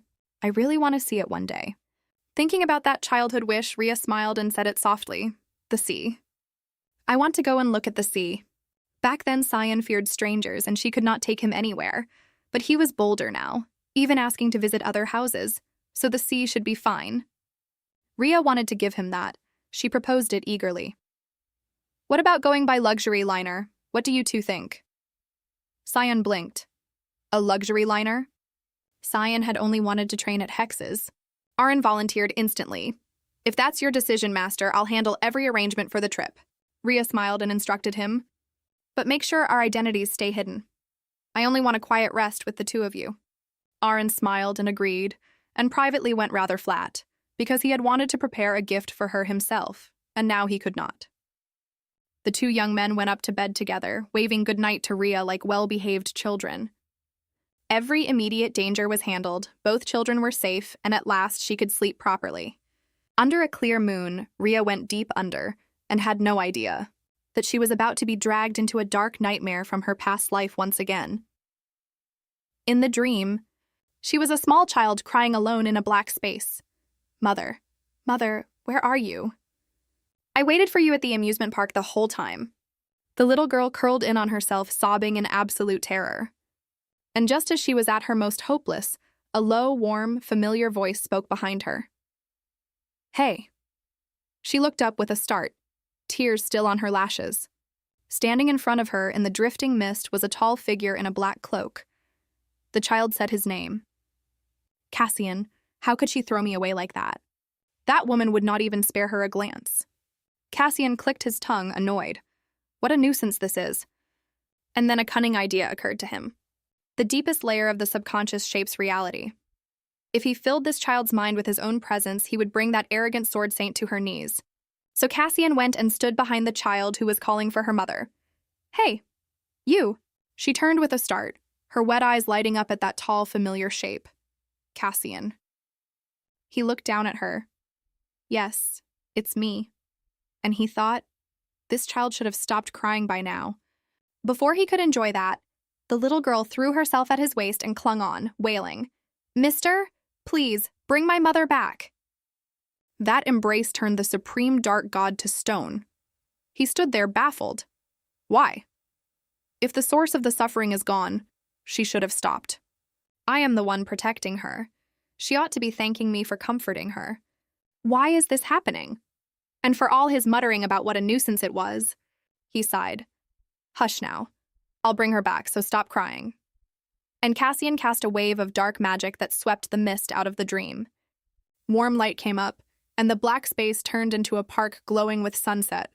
A dark god had just comforted the woman he intended to kill. And in the distance, her mother stood waiting, smiling, on the far side, and ran into her mother's arms with tears streaming.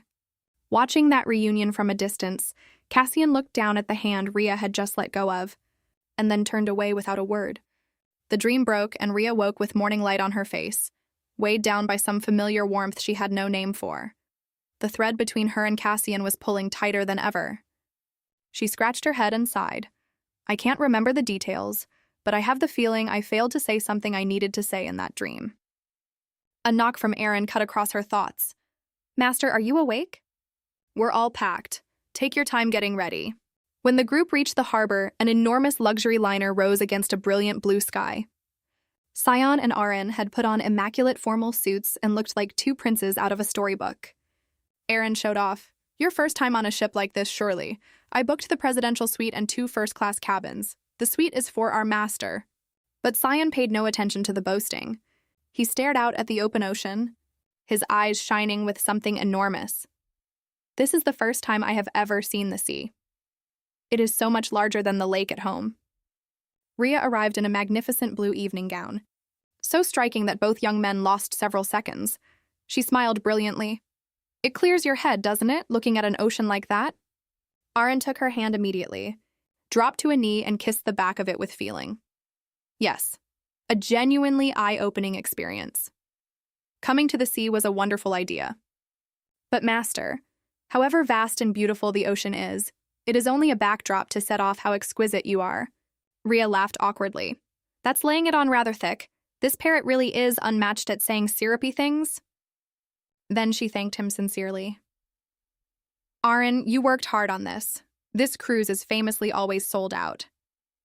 We only get to travel this comfortably because of you. Thank you. Aaron went red with delight. Rhea turned to Sion and her eyes went warm. And Sion, I'm very glad you like the sea. When you were small, you told me you wanted to see it. I wasn't sure you'd still feel the same. Sion's eyes went wide. Something struck him hard in the chest. She remembered. Sion smiled, and it was very gentle. I love it. The announcement came that the ship was about to depart. And as they walked, Aaron quietly took a mysterious purple vial out of his coat. He thought, I need to drink this quickly. They say it works extremely well. It should be fine. Before he could, Sion came up behind him and bumped his shoulder by accident. Hey, what are you doing? Why aren't you moving? A dry crack. The precious vial hit the deck and shattered. Aaron's eyes went wide with horror, and Sion apologized, perfectly calm. Ah, sorry. I didn't mean to startle you. Aaron shouted, aggrieved. You think an apology covers this? Do you know what that was? Sion blinked. What was it? Are you ill? Aaron stammered. No, it isn't that. Seeing them arguing again, Rhea came over to ask. Sion was about to tell the truth when Aaron clapped a hand over his mouth, sweating. It's nothing, Master. Only a supplement. Sion bumped me and it fell. Sion gave him a look hot enough to burn. Then let's get aboard before we're late. But as the great ship slipped its moorings and pulled away with the three of them laughing on deck, a shape appeared in a dark corner of the harbor. A man with long black hair and bewitching purple eyes smiled after her with something poisonous in it. Sword Saint Rhea. This day has finally come. The day the stars fall. Laugh while you still can. Very soon that smile will be gone from your mouth forever. Under a sky full of stars, the liner cut smoothly out to open water. On deck, one young master was living through an extremely undignified ordeal. Our own Aaron Hire was clamped to the rail, being comprehensively seasick. Rhea stood beside him, rubbing his back and sighing. You told me you get seasick. You must have brought medicine? Aaron managed, gray-faced. I did bring some, but... Looking at the state of him, she frowned. This isn't good. Let me go and ask the crew for something. Sion immediately stepped in to take the job. I'll go. But Rhea waved him off and gave the order. No, I'll go. You stay with him. And she turned and walked away, her heels tapping across the deck, leaving two young men in an atmosphere of infinite awkwardness. Alone with him, Sion looked at the wreck hanging off the rail and asked evenly, Why didn't you say anything? Aaron, between heaves, asked back, Say what? Sion said it plainly. That vial. It was seasickness medicine. If you had said so before we sailed, we could have borrowed some. Were you going to display your weakness instead? The young master's eyebrow went up. I have my pride as well. And came over to pat his back. Even now you're protecting your dignity? Isn't it slightly late for that? Aaron shouted, humiliated. Shut your mouth. Pride really is the enemy of comfort. And in the middle of the needling, Sion suddenly stopped dead, his red eyes flaring with alarm. Out of the shadows of the ballroom, the mysterious man watching them both flinched in genuine surprise. That black-haired brat noticed my line of sight? Even Rhea did not notice. Well, he kept watching. So the rumor about a disciple is true. He recognized Aaron Hire of House Groden. The black-haired boy was a complete blank. Either way, the moment Rhea stepped into the ballroom, she took every eye in the room. The noble guests were generous with the compliments.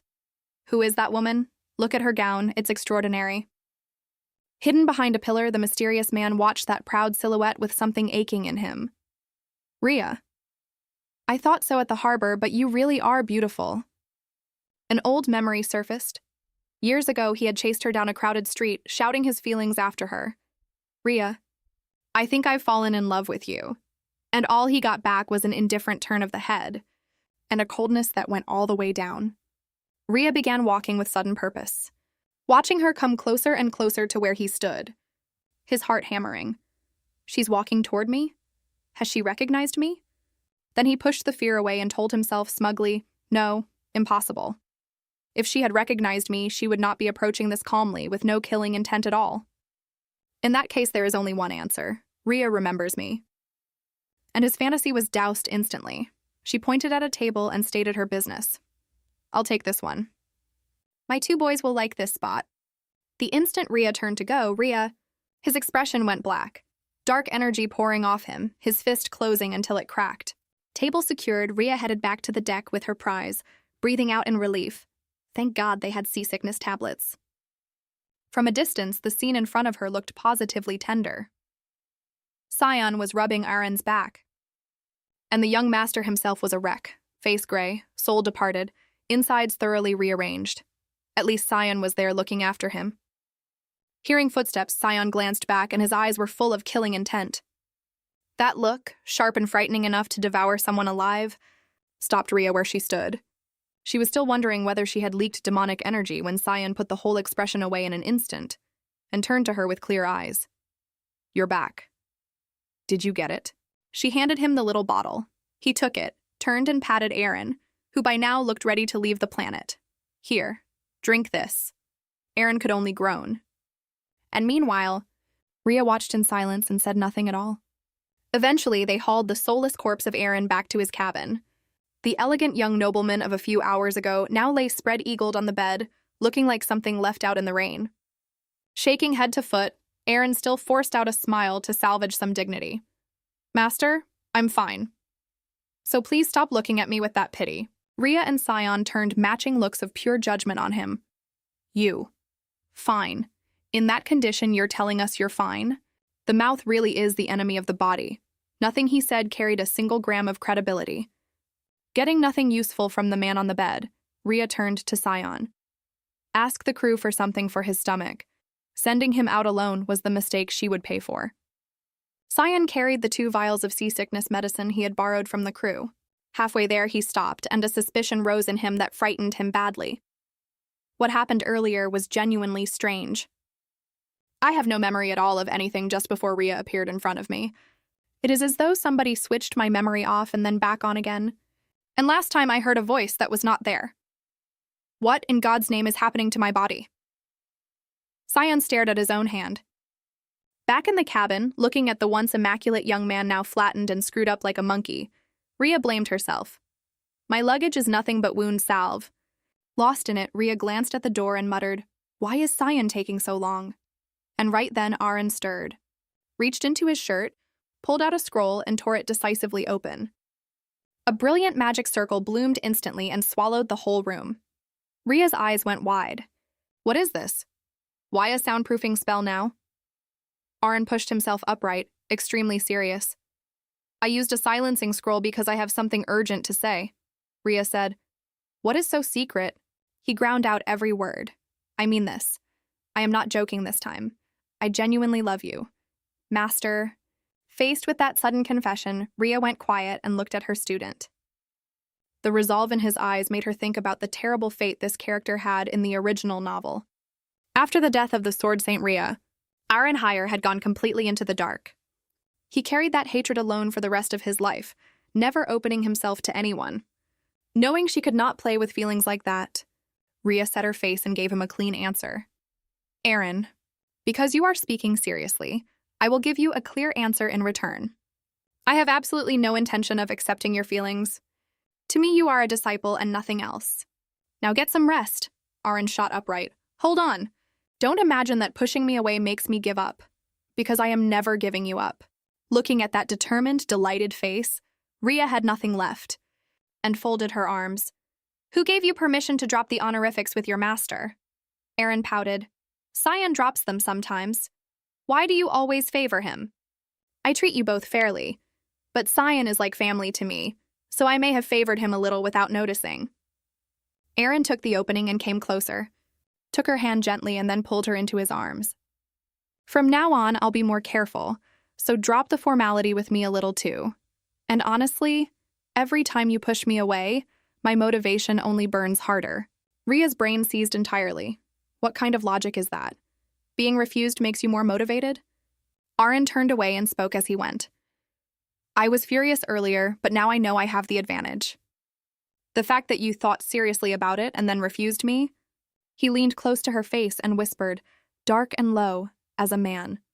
Not as a child who needs looking after. Rhea stared at him. Aaron, you? And before she could finish, the young master produced an enormous yawn. Right, I'm going to sleep. The medicine is working. Rhea stood there blank. That's it? Sleep well, master. That gown suits you beautifully, but next time I want to see you in a white wedding dress. The moment she was through the door, Rhea let out an enormous sigh. Aaron's endless refrain of I like you, I love you, gave her a headache. He clings like a leech. When is that boy going to grow up? But she set that aside, because there was something far more urgent to deal with. Since boarding, Rhea had been faintly aware of a shadowed presence hanging around, and now it was time to find out exactly who was hiding. Rhea ran into Sion carrying the medicine tray. She stopped him at once. Sion, something has come up and I have to go out for a while. It may be dangerous out there, so stay in the cabin and don't come out. And Aaron is sleeping like the dead, so don't worry about him. Sion looked at her and thought, that look again. Something has happened, hasn't it? Then he pretended to agree cheerfully. Don't worry about me, go on. I hate crowded places anyway. And that made Rhea feel faintly guilty. She had invited him on this trip to enjoy himself, and instead he was suffocating. She laughed it off, soothed him with a promise to return quickly, and turned to go. The instant she rounded the corner, the mild smile fell off Sion's face. His hand closing hard and ground out, helpless even after everything I have done. I am still far too weak to be any use to her. And then a savage pain hit him and dropped him to the floor. The dark miasma erupting harder than it ever had, swallowing the shape of an obedient young man. And a cruel smile pulled at Sion's mouth. Stay put, is it? And whose orders would I be following? Rhea was moving through the whole ship hunting for her watcher. Not the lounge. She finally found the target standing on the open deck in the wind. Under a hazy moon, Rhea narrowed her eyes and studied him from a distance, and could not help a private assessment. It is so perfect that without total concentration I would never have detected it at all. He turned, and his mouth curved into a smile that said a great deal. Neither of them got a word out because the flat sea suddenly boiled. A vast column of water shot into the sky, tearing the quiet night open. Out of the deep, enormous, slick tentacles rose and wrapped around the hull. Rhea's eyes went wide, and she said it aloud. That thing is a kraken. Alarms began screaming through every corridor of the liner, warning of danger, ordering passengers to the shelters. The crew fired cannon and launched rockets, and every one of them was useless against that hide. Rhea stood on deck, her blue skirt snapping in the wind. The kraken is a servant of the dark god. Ordinary artillery cannot get through that skin. And as she prepared to move, a flare of magic came up. The crowd cheered. The tower mages are here. Caraben, Sixth Circle Mage, disciple of the sage Zenonia. Rhea breathed out, assuming the ship's emergency summoning system had triggered. Caraben swung his staff. An enormous magic circle bloomed, and chain lightning came down. Golden bolts hammered into the kraken's head. Rhea nodded, approving. Lightning magic. A wise choice, given a kraken's body is mostly water. But reality declined. The lightning only enraged it. The kraken lashed out and the liner heeled hard, close to capsizing. The passengers wailed. We're going into the water. Looking at that chaos, Rhea sighed, defeated.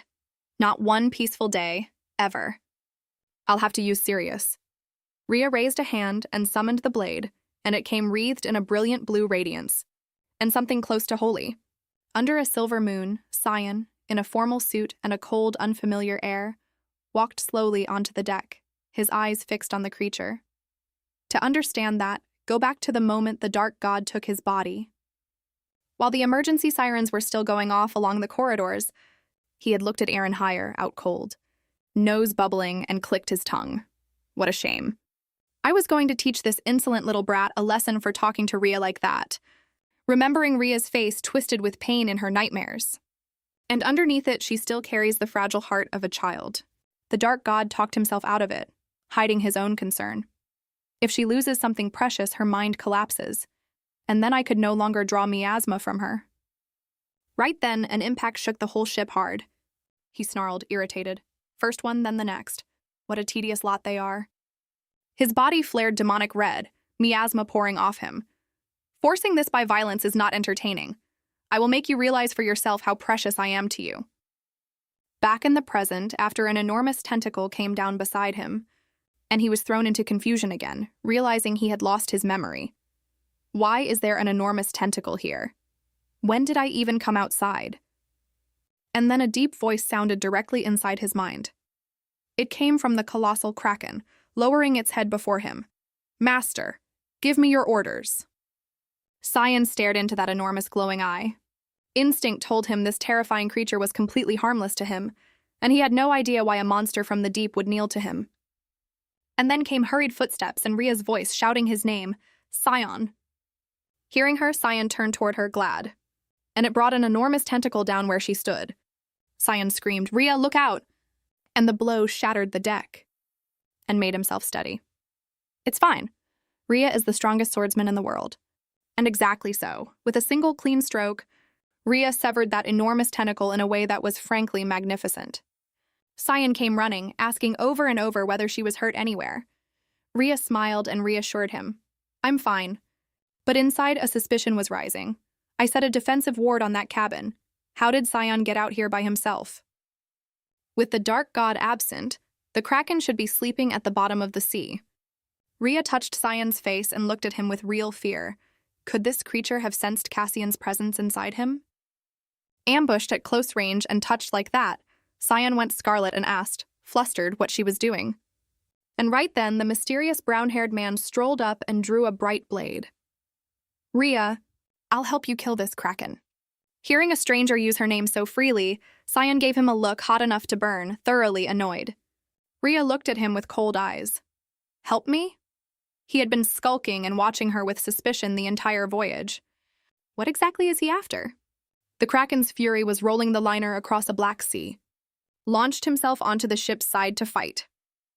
Rhea watched him thoughtfully. She had no idea what he was scheming, but she needed to use it to protect Sion. She turned to him.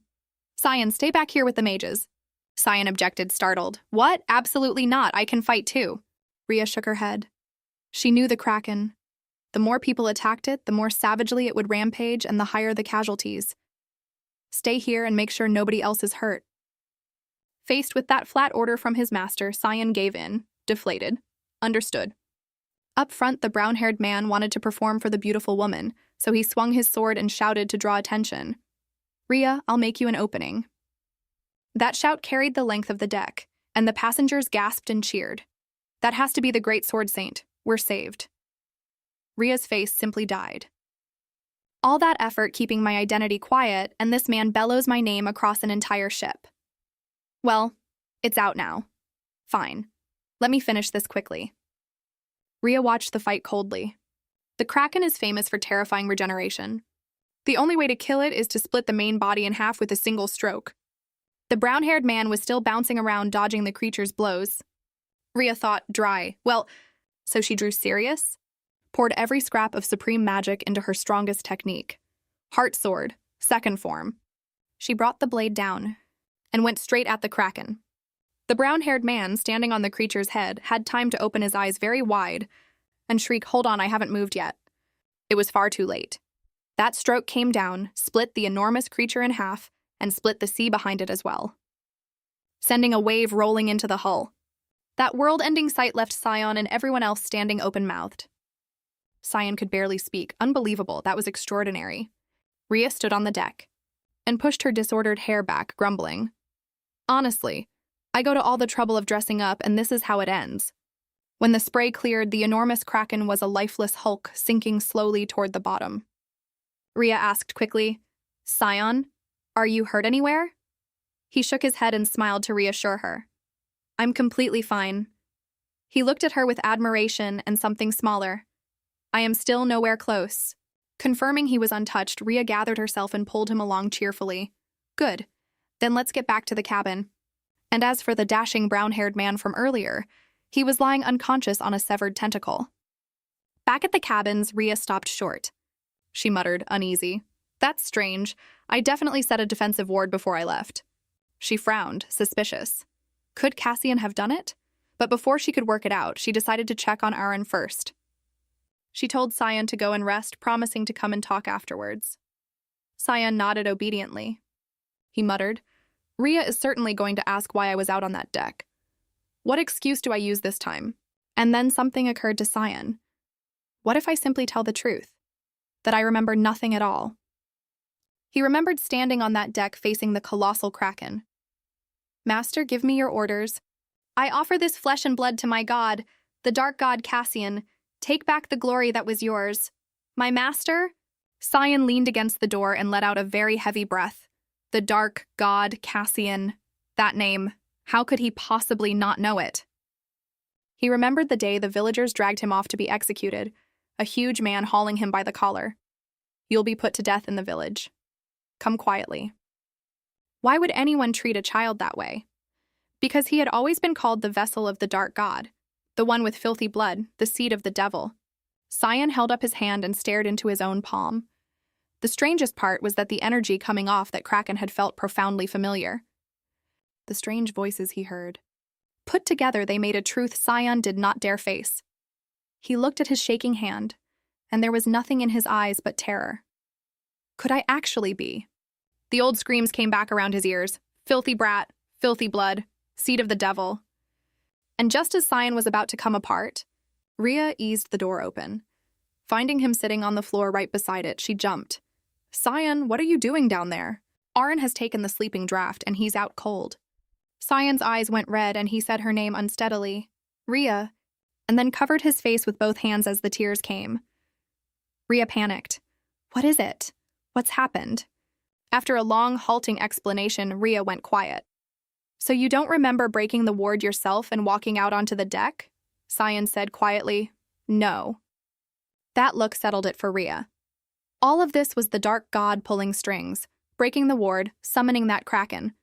There was no other explanation. And it worried her badly, because the dark god was recovering faster than she had predicted. While Rhea was still following that thought a long way out, Cyan lowered his head and asked her something, hesitant. Rhea, may I ask you honestly, if I really do become something evil one day, will you hate me? Rhea answered without a second's hesitation. How could that ever happen? How would you become evil? But Cyan would not let go of it. What if I do something genuinely terrible? Looking at how wretched he was, Rhea frowned and thought about it. She suspected the dark god had said something to manipulate him, to smash that anxiety flat. She looked him straight in the eye and stated it. Cyan, listen carefully. If you ever genuinely intend to destroy the world, I will stop you by any means necessary, whatever it costs me. That smile of hers, bright as a sunrise, left Cyan stunned. She pursed her lips into a wicked little grin. Then I'd simply have to punish you. And she raised a fist. Cyan started sweating. Why are you making a fist? Rhea switched to menace and roared, I'd punish you far worse than that. That face was too much, and Cyan burst out laughing. Every bit of tension went out of the room. You really are feral. Rhea put her hands on her hips. Feral is what works on you. But this is only hypothetical. If even punishment doesn't work, then at that point, please give up on me. The room went completely silent. Rhea stood looking at the boy in front of her, opened her arms and pulled Cyan into them. Her voice was gentle and absolutely immovable. Don't ever say something that stupid again. Even if it costs me my own life, I will never give up on you. That iron promise ran into Cyan's cracking mind like warm water. And then his arms came around her. He shut his eyes and promised himself, I will become stronger. Rhea patted his back. Good. I'll always be right here. And right then, in the middle of all that warmth, a wicked smile pulled at the corner of his mouth. So it seems you are still keeping that old promise to me. Rhea jumped violently and stammered, Cassian. She fell back, guard up. How long have you been in control of that body? Cassian clicked his tongue. Quite a while. Your reaction is a little wounding. Cassian explained lazily that it thoroughly irritated him to be suspected of breaking the ward on Aaron's room. He smirked. Think about it. If even Sinar can break a sage's defensive magic to interfere, then so can I. At your level, if I wanted out, I would simply slide through. Why would I bother smashing a ward? That brought Rhea up short. He was right. If Cassian did not do it, then who tore that ward apart? Before she could work it through, Cassian moved closer. He bent slightly, running a hand through her hair with something bewitching in it, and murmured. Rhea's face changed instantly, and she spun and ran for the next cabin at full speed. She kicked Aaron's door open and shouted his name, and what was inside stopped her heart. Aaron lay motionless on the bed, and right beside him, the brown-haired man had his blade at her student's throat. He smiled, taunting. A shame. A moment later, and there would already be a red line across his neck. Rhea's eyes went cold. She set her teeth. So you're still alive. Looking at the sleeping draft bottle on the floor, she worked it out instantly. This wretch forced Aaron to drink it so he could work uninterrupted. She named it. And the ward outside Aaron's room, you broke that too. He admitted it easily, correct. Smashing it took a fair amount of effort. Rhea assembled it. While she searched the ship, he had broken the ward, attacked her student, then run onto the deck to make a scene. She clicked her tongue with contempt. Busy man. You wanted my attention that badly? He shouted, furious. Shut your mouth. This is entirely your fault, because you would not accept how I felt. Rhea blinked at him. Not accept you? Do I even know you? That innocent question went into the man like salt into a wound, and a memory from decades ago came back. Rhea, with short-cropped hair, walking down a street, and this brown-haired man running up out of nowhere, and confessing to her, clearly. Rhea, I think I've fallen in love with you. She had thrown one cold question back at him. Do I know you? And walked on. Back in the present, he was screaming. But even now, you still cannot be bothered to remember who I am. He flooded himself with red magic and threw himself at her. I will make you remember me, even if I kill this disciple to do it, Rhea shouted. Don't touch him. Cassian stepped up behind her and looked at the man with contempt. What a pathetic failure. He stalks a woman, invents a romance, and now demands attention for it. Cassian tilted his head, smiling darkly, and murmured beside her ear, So, Rhea, would you like a hand? At a complete loss as to why the dark god had suddenly turned helpful. Seeing that, the brown-haired man sneered and called her a filthy woman who only wanted younger boys. He aimed his sword at Aaron and set his terms. Fine, Rhea, kneel in front of me and I'll spare this fledgling.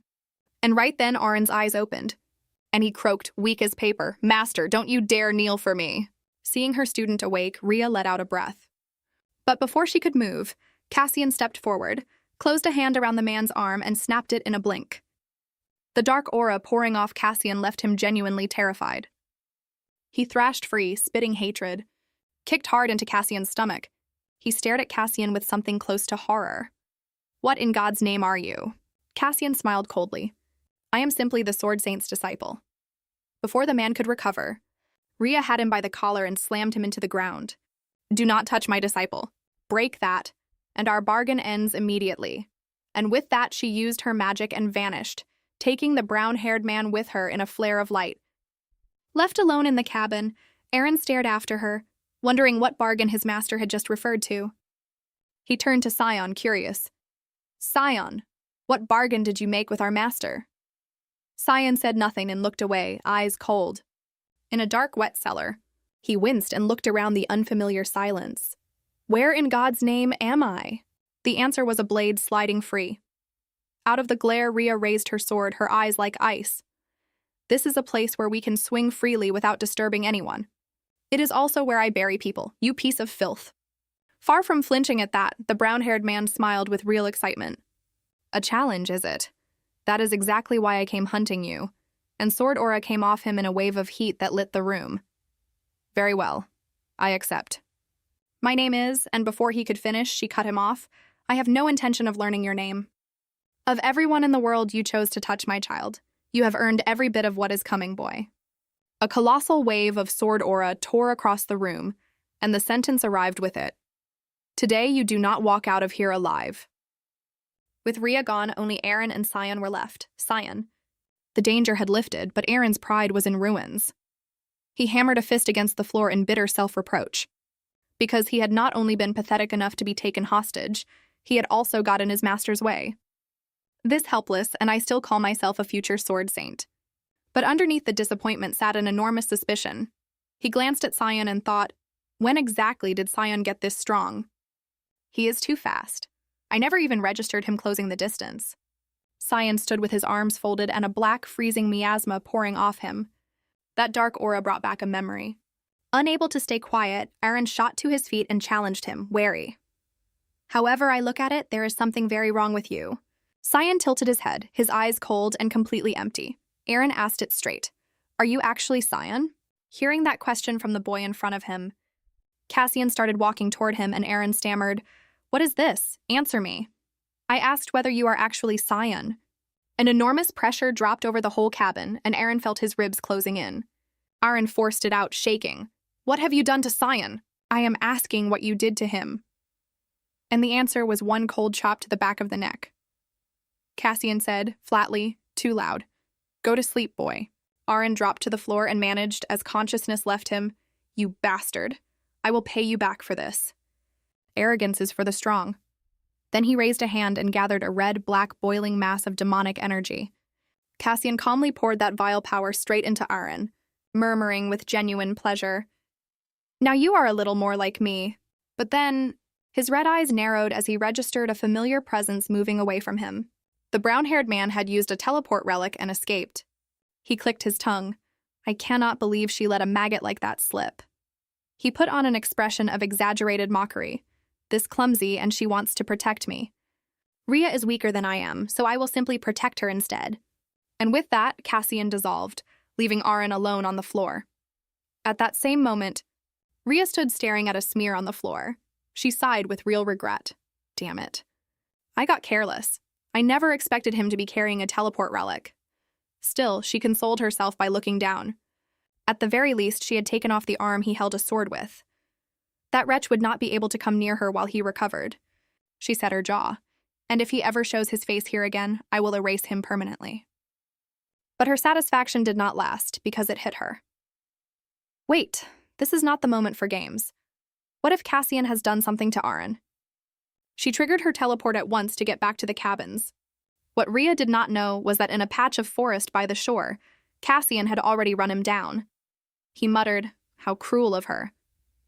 Here I am cleaning up the mess she left, and instead of gratitude, I get suspicion. Sword Saint. The brown-haired man lay flat on the ground, shaking with terror. He stammered, his eyes full of it.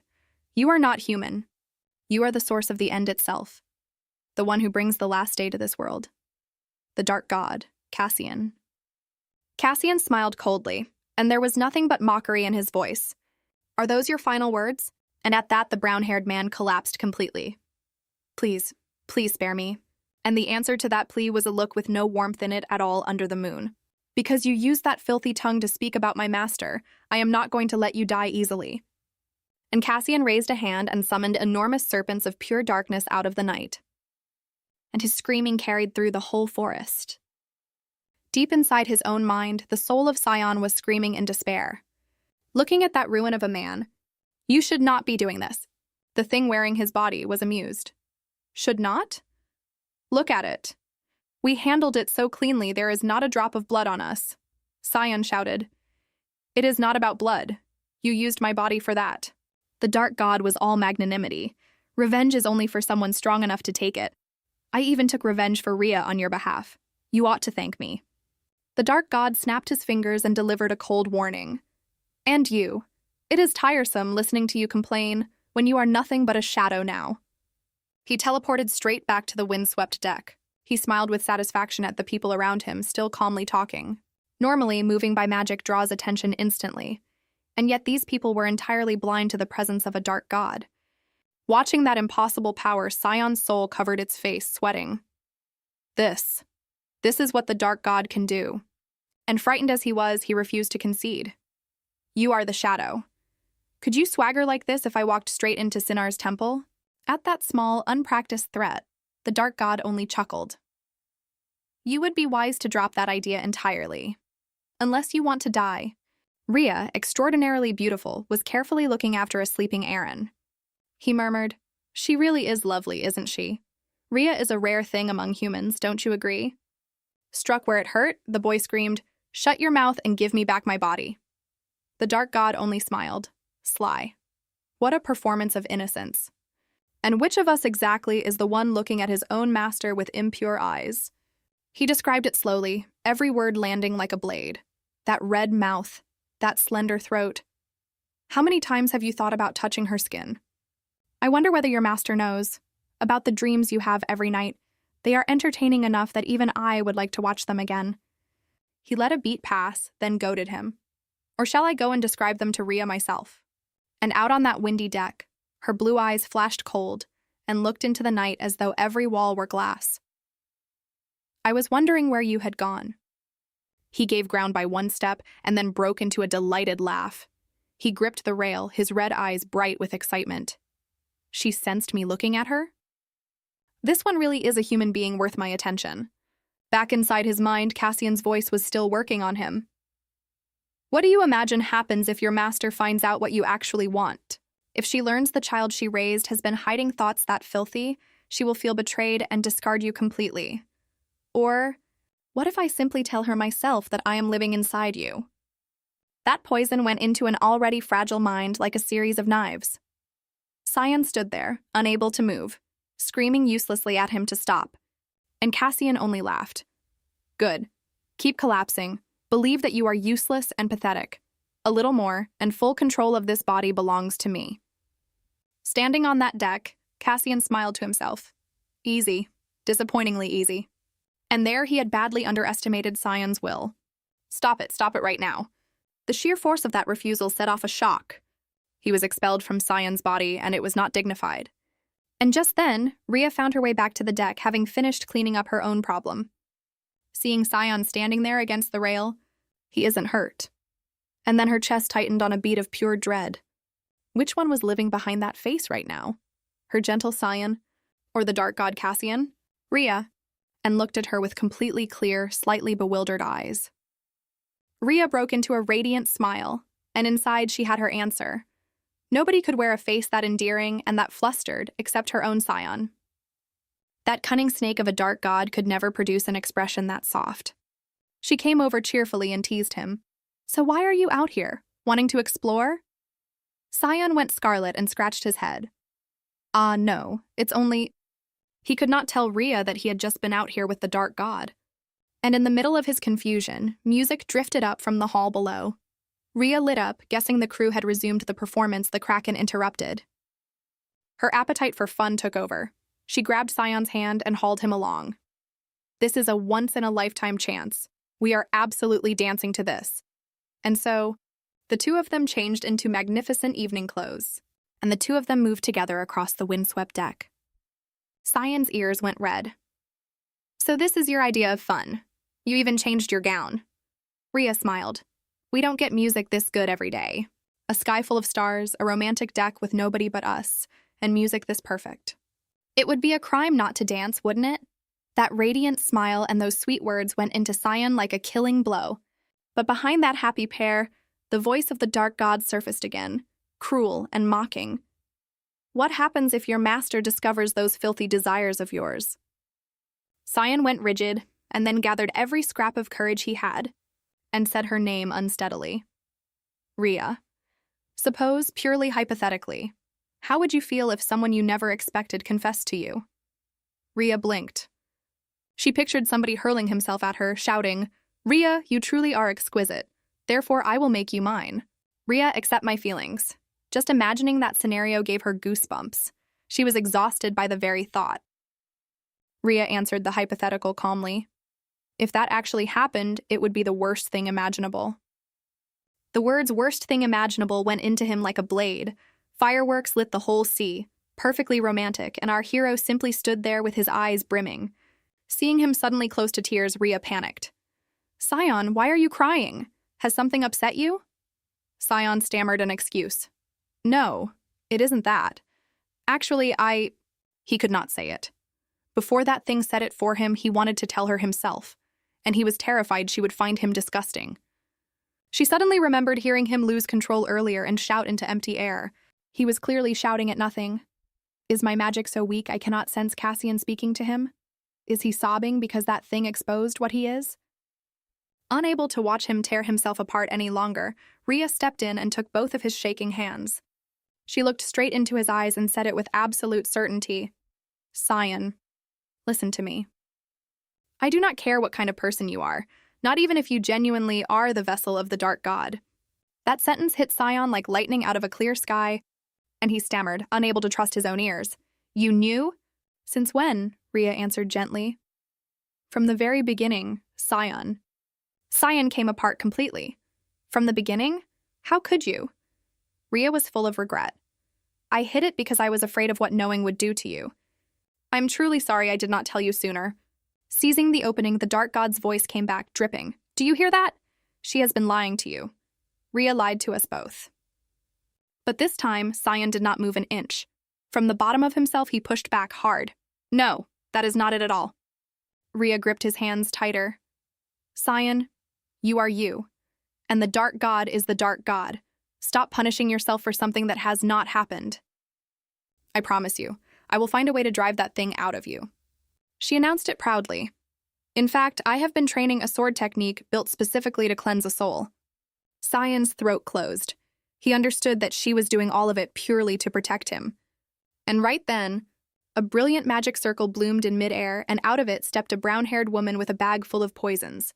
She had heard far more than Rhea hoped. Rhea exclaimed, "Jenny!" and stepped in front of Sion on instinct. But how much had that woman already heard? And announced happily, "I came the instant Sia told me you were both here." And then remembered, Ah, you mean the mage who fought the Kraken? Jenny nodded. That's the one. Then she gushed. He really is an adorable child, isn't he? At which both Sion and Rhea were privately speechless, since the man had a full beard. That misplaced bit of nonsense let Rhea breathe again. Thank goodness. It seems Jenny heard nothing at all. Setting the adorable old man aside, Jenny said evenly, "Guess what, Rhea? I've finished the thing you asked for." She produced an exquisite little box. I can guarantee this will work perfectly. And in the exact moment her attention was on the box, Jenny said in the same flat tone, "You didn't even register my magic. You were too busy talking to your disciple." Before Rhea could recover, Jenny's eyes went straight to Sion, and she delivered her conclusion with relish. How extraordinary. Your disciple is the legendary vessel of the Dark God. Well, well, how very interesting. Seeing Rhea bristling like a cat. Jenny said there was no need for that. She was merely curious.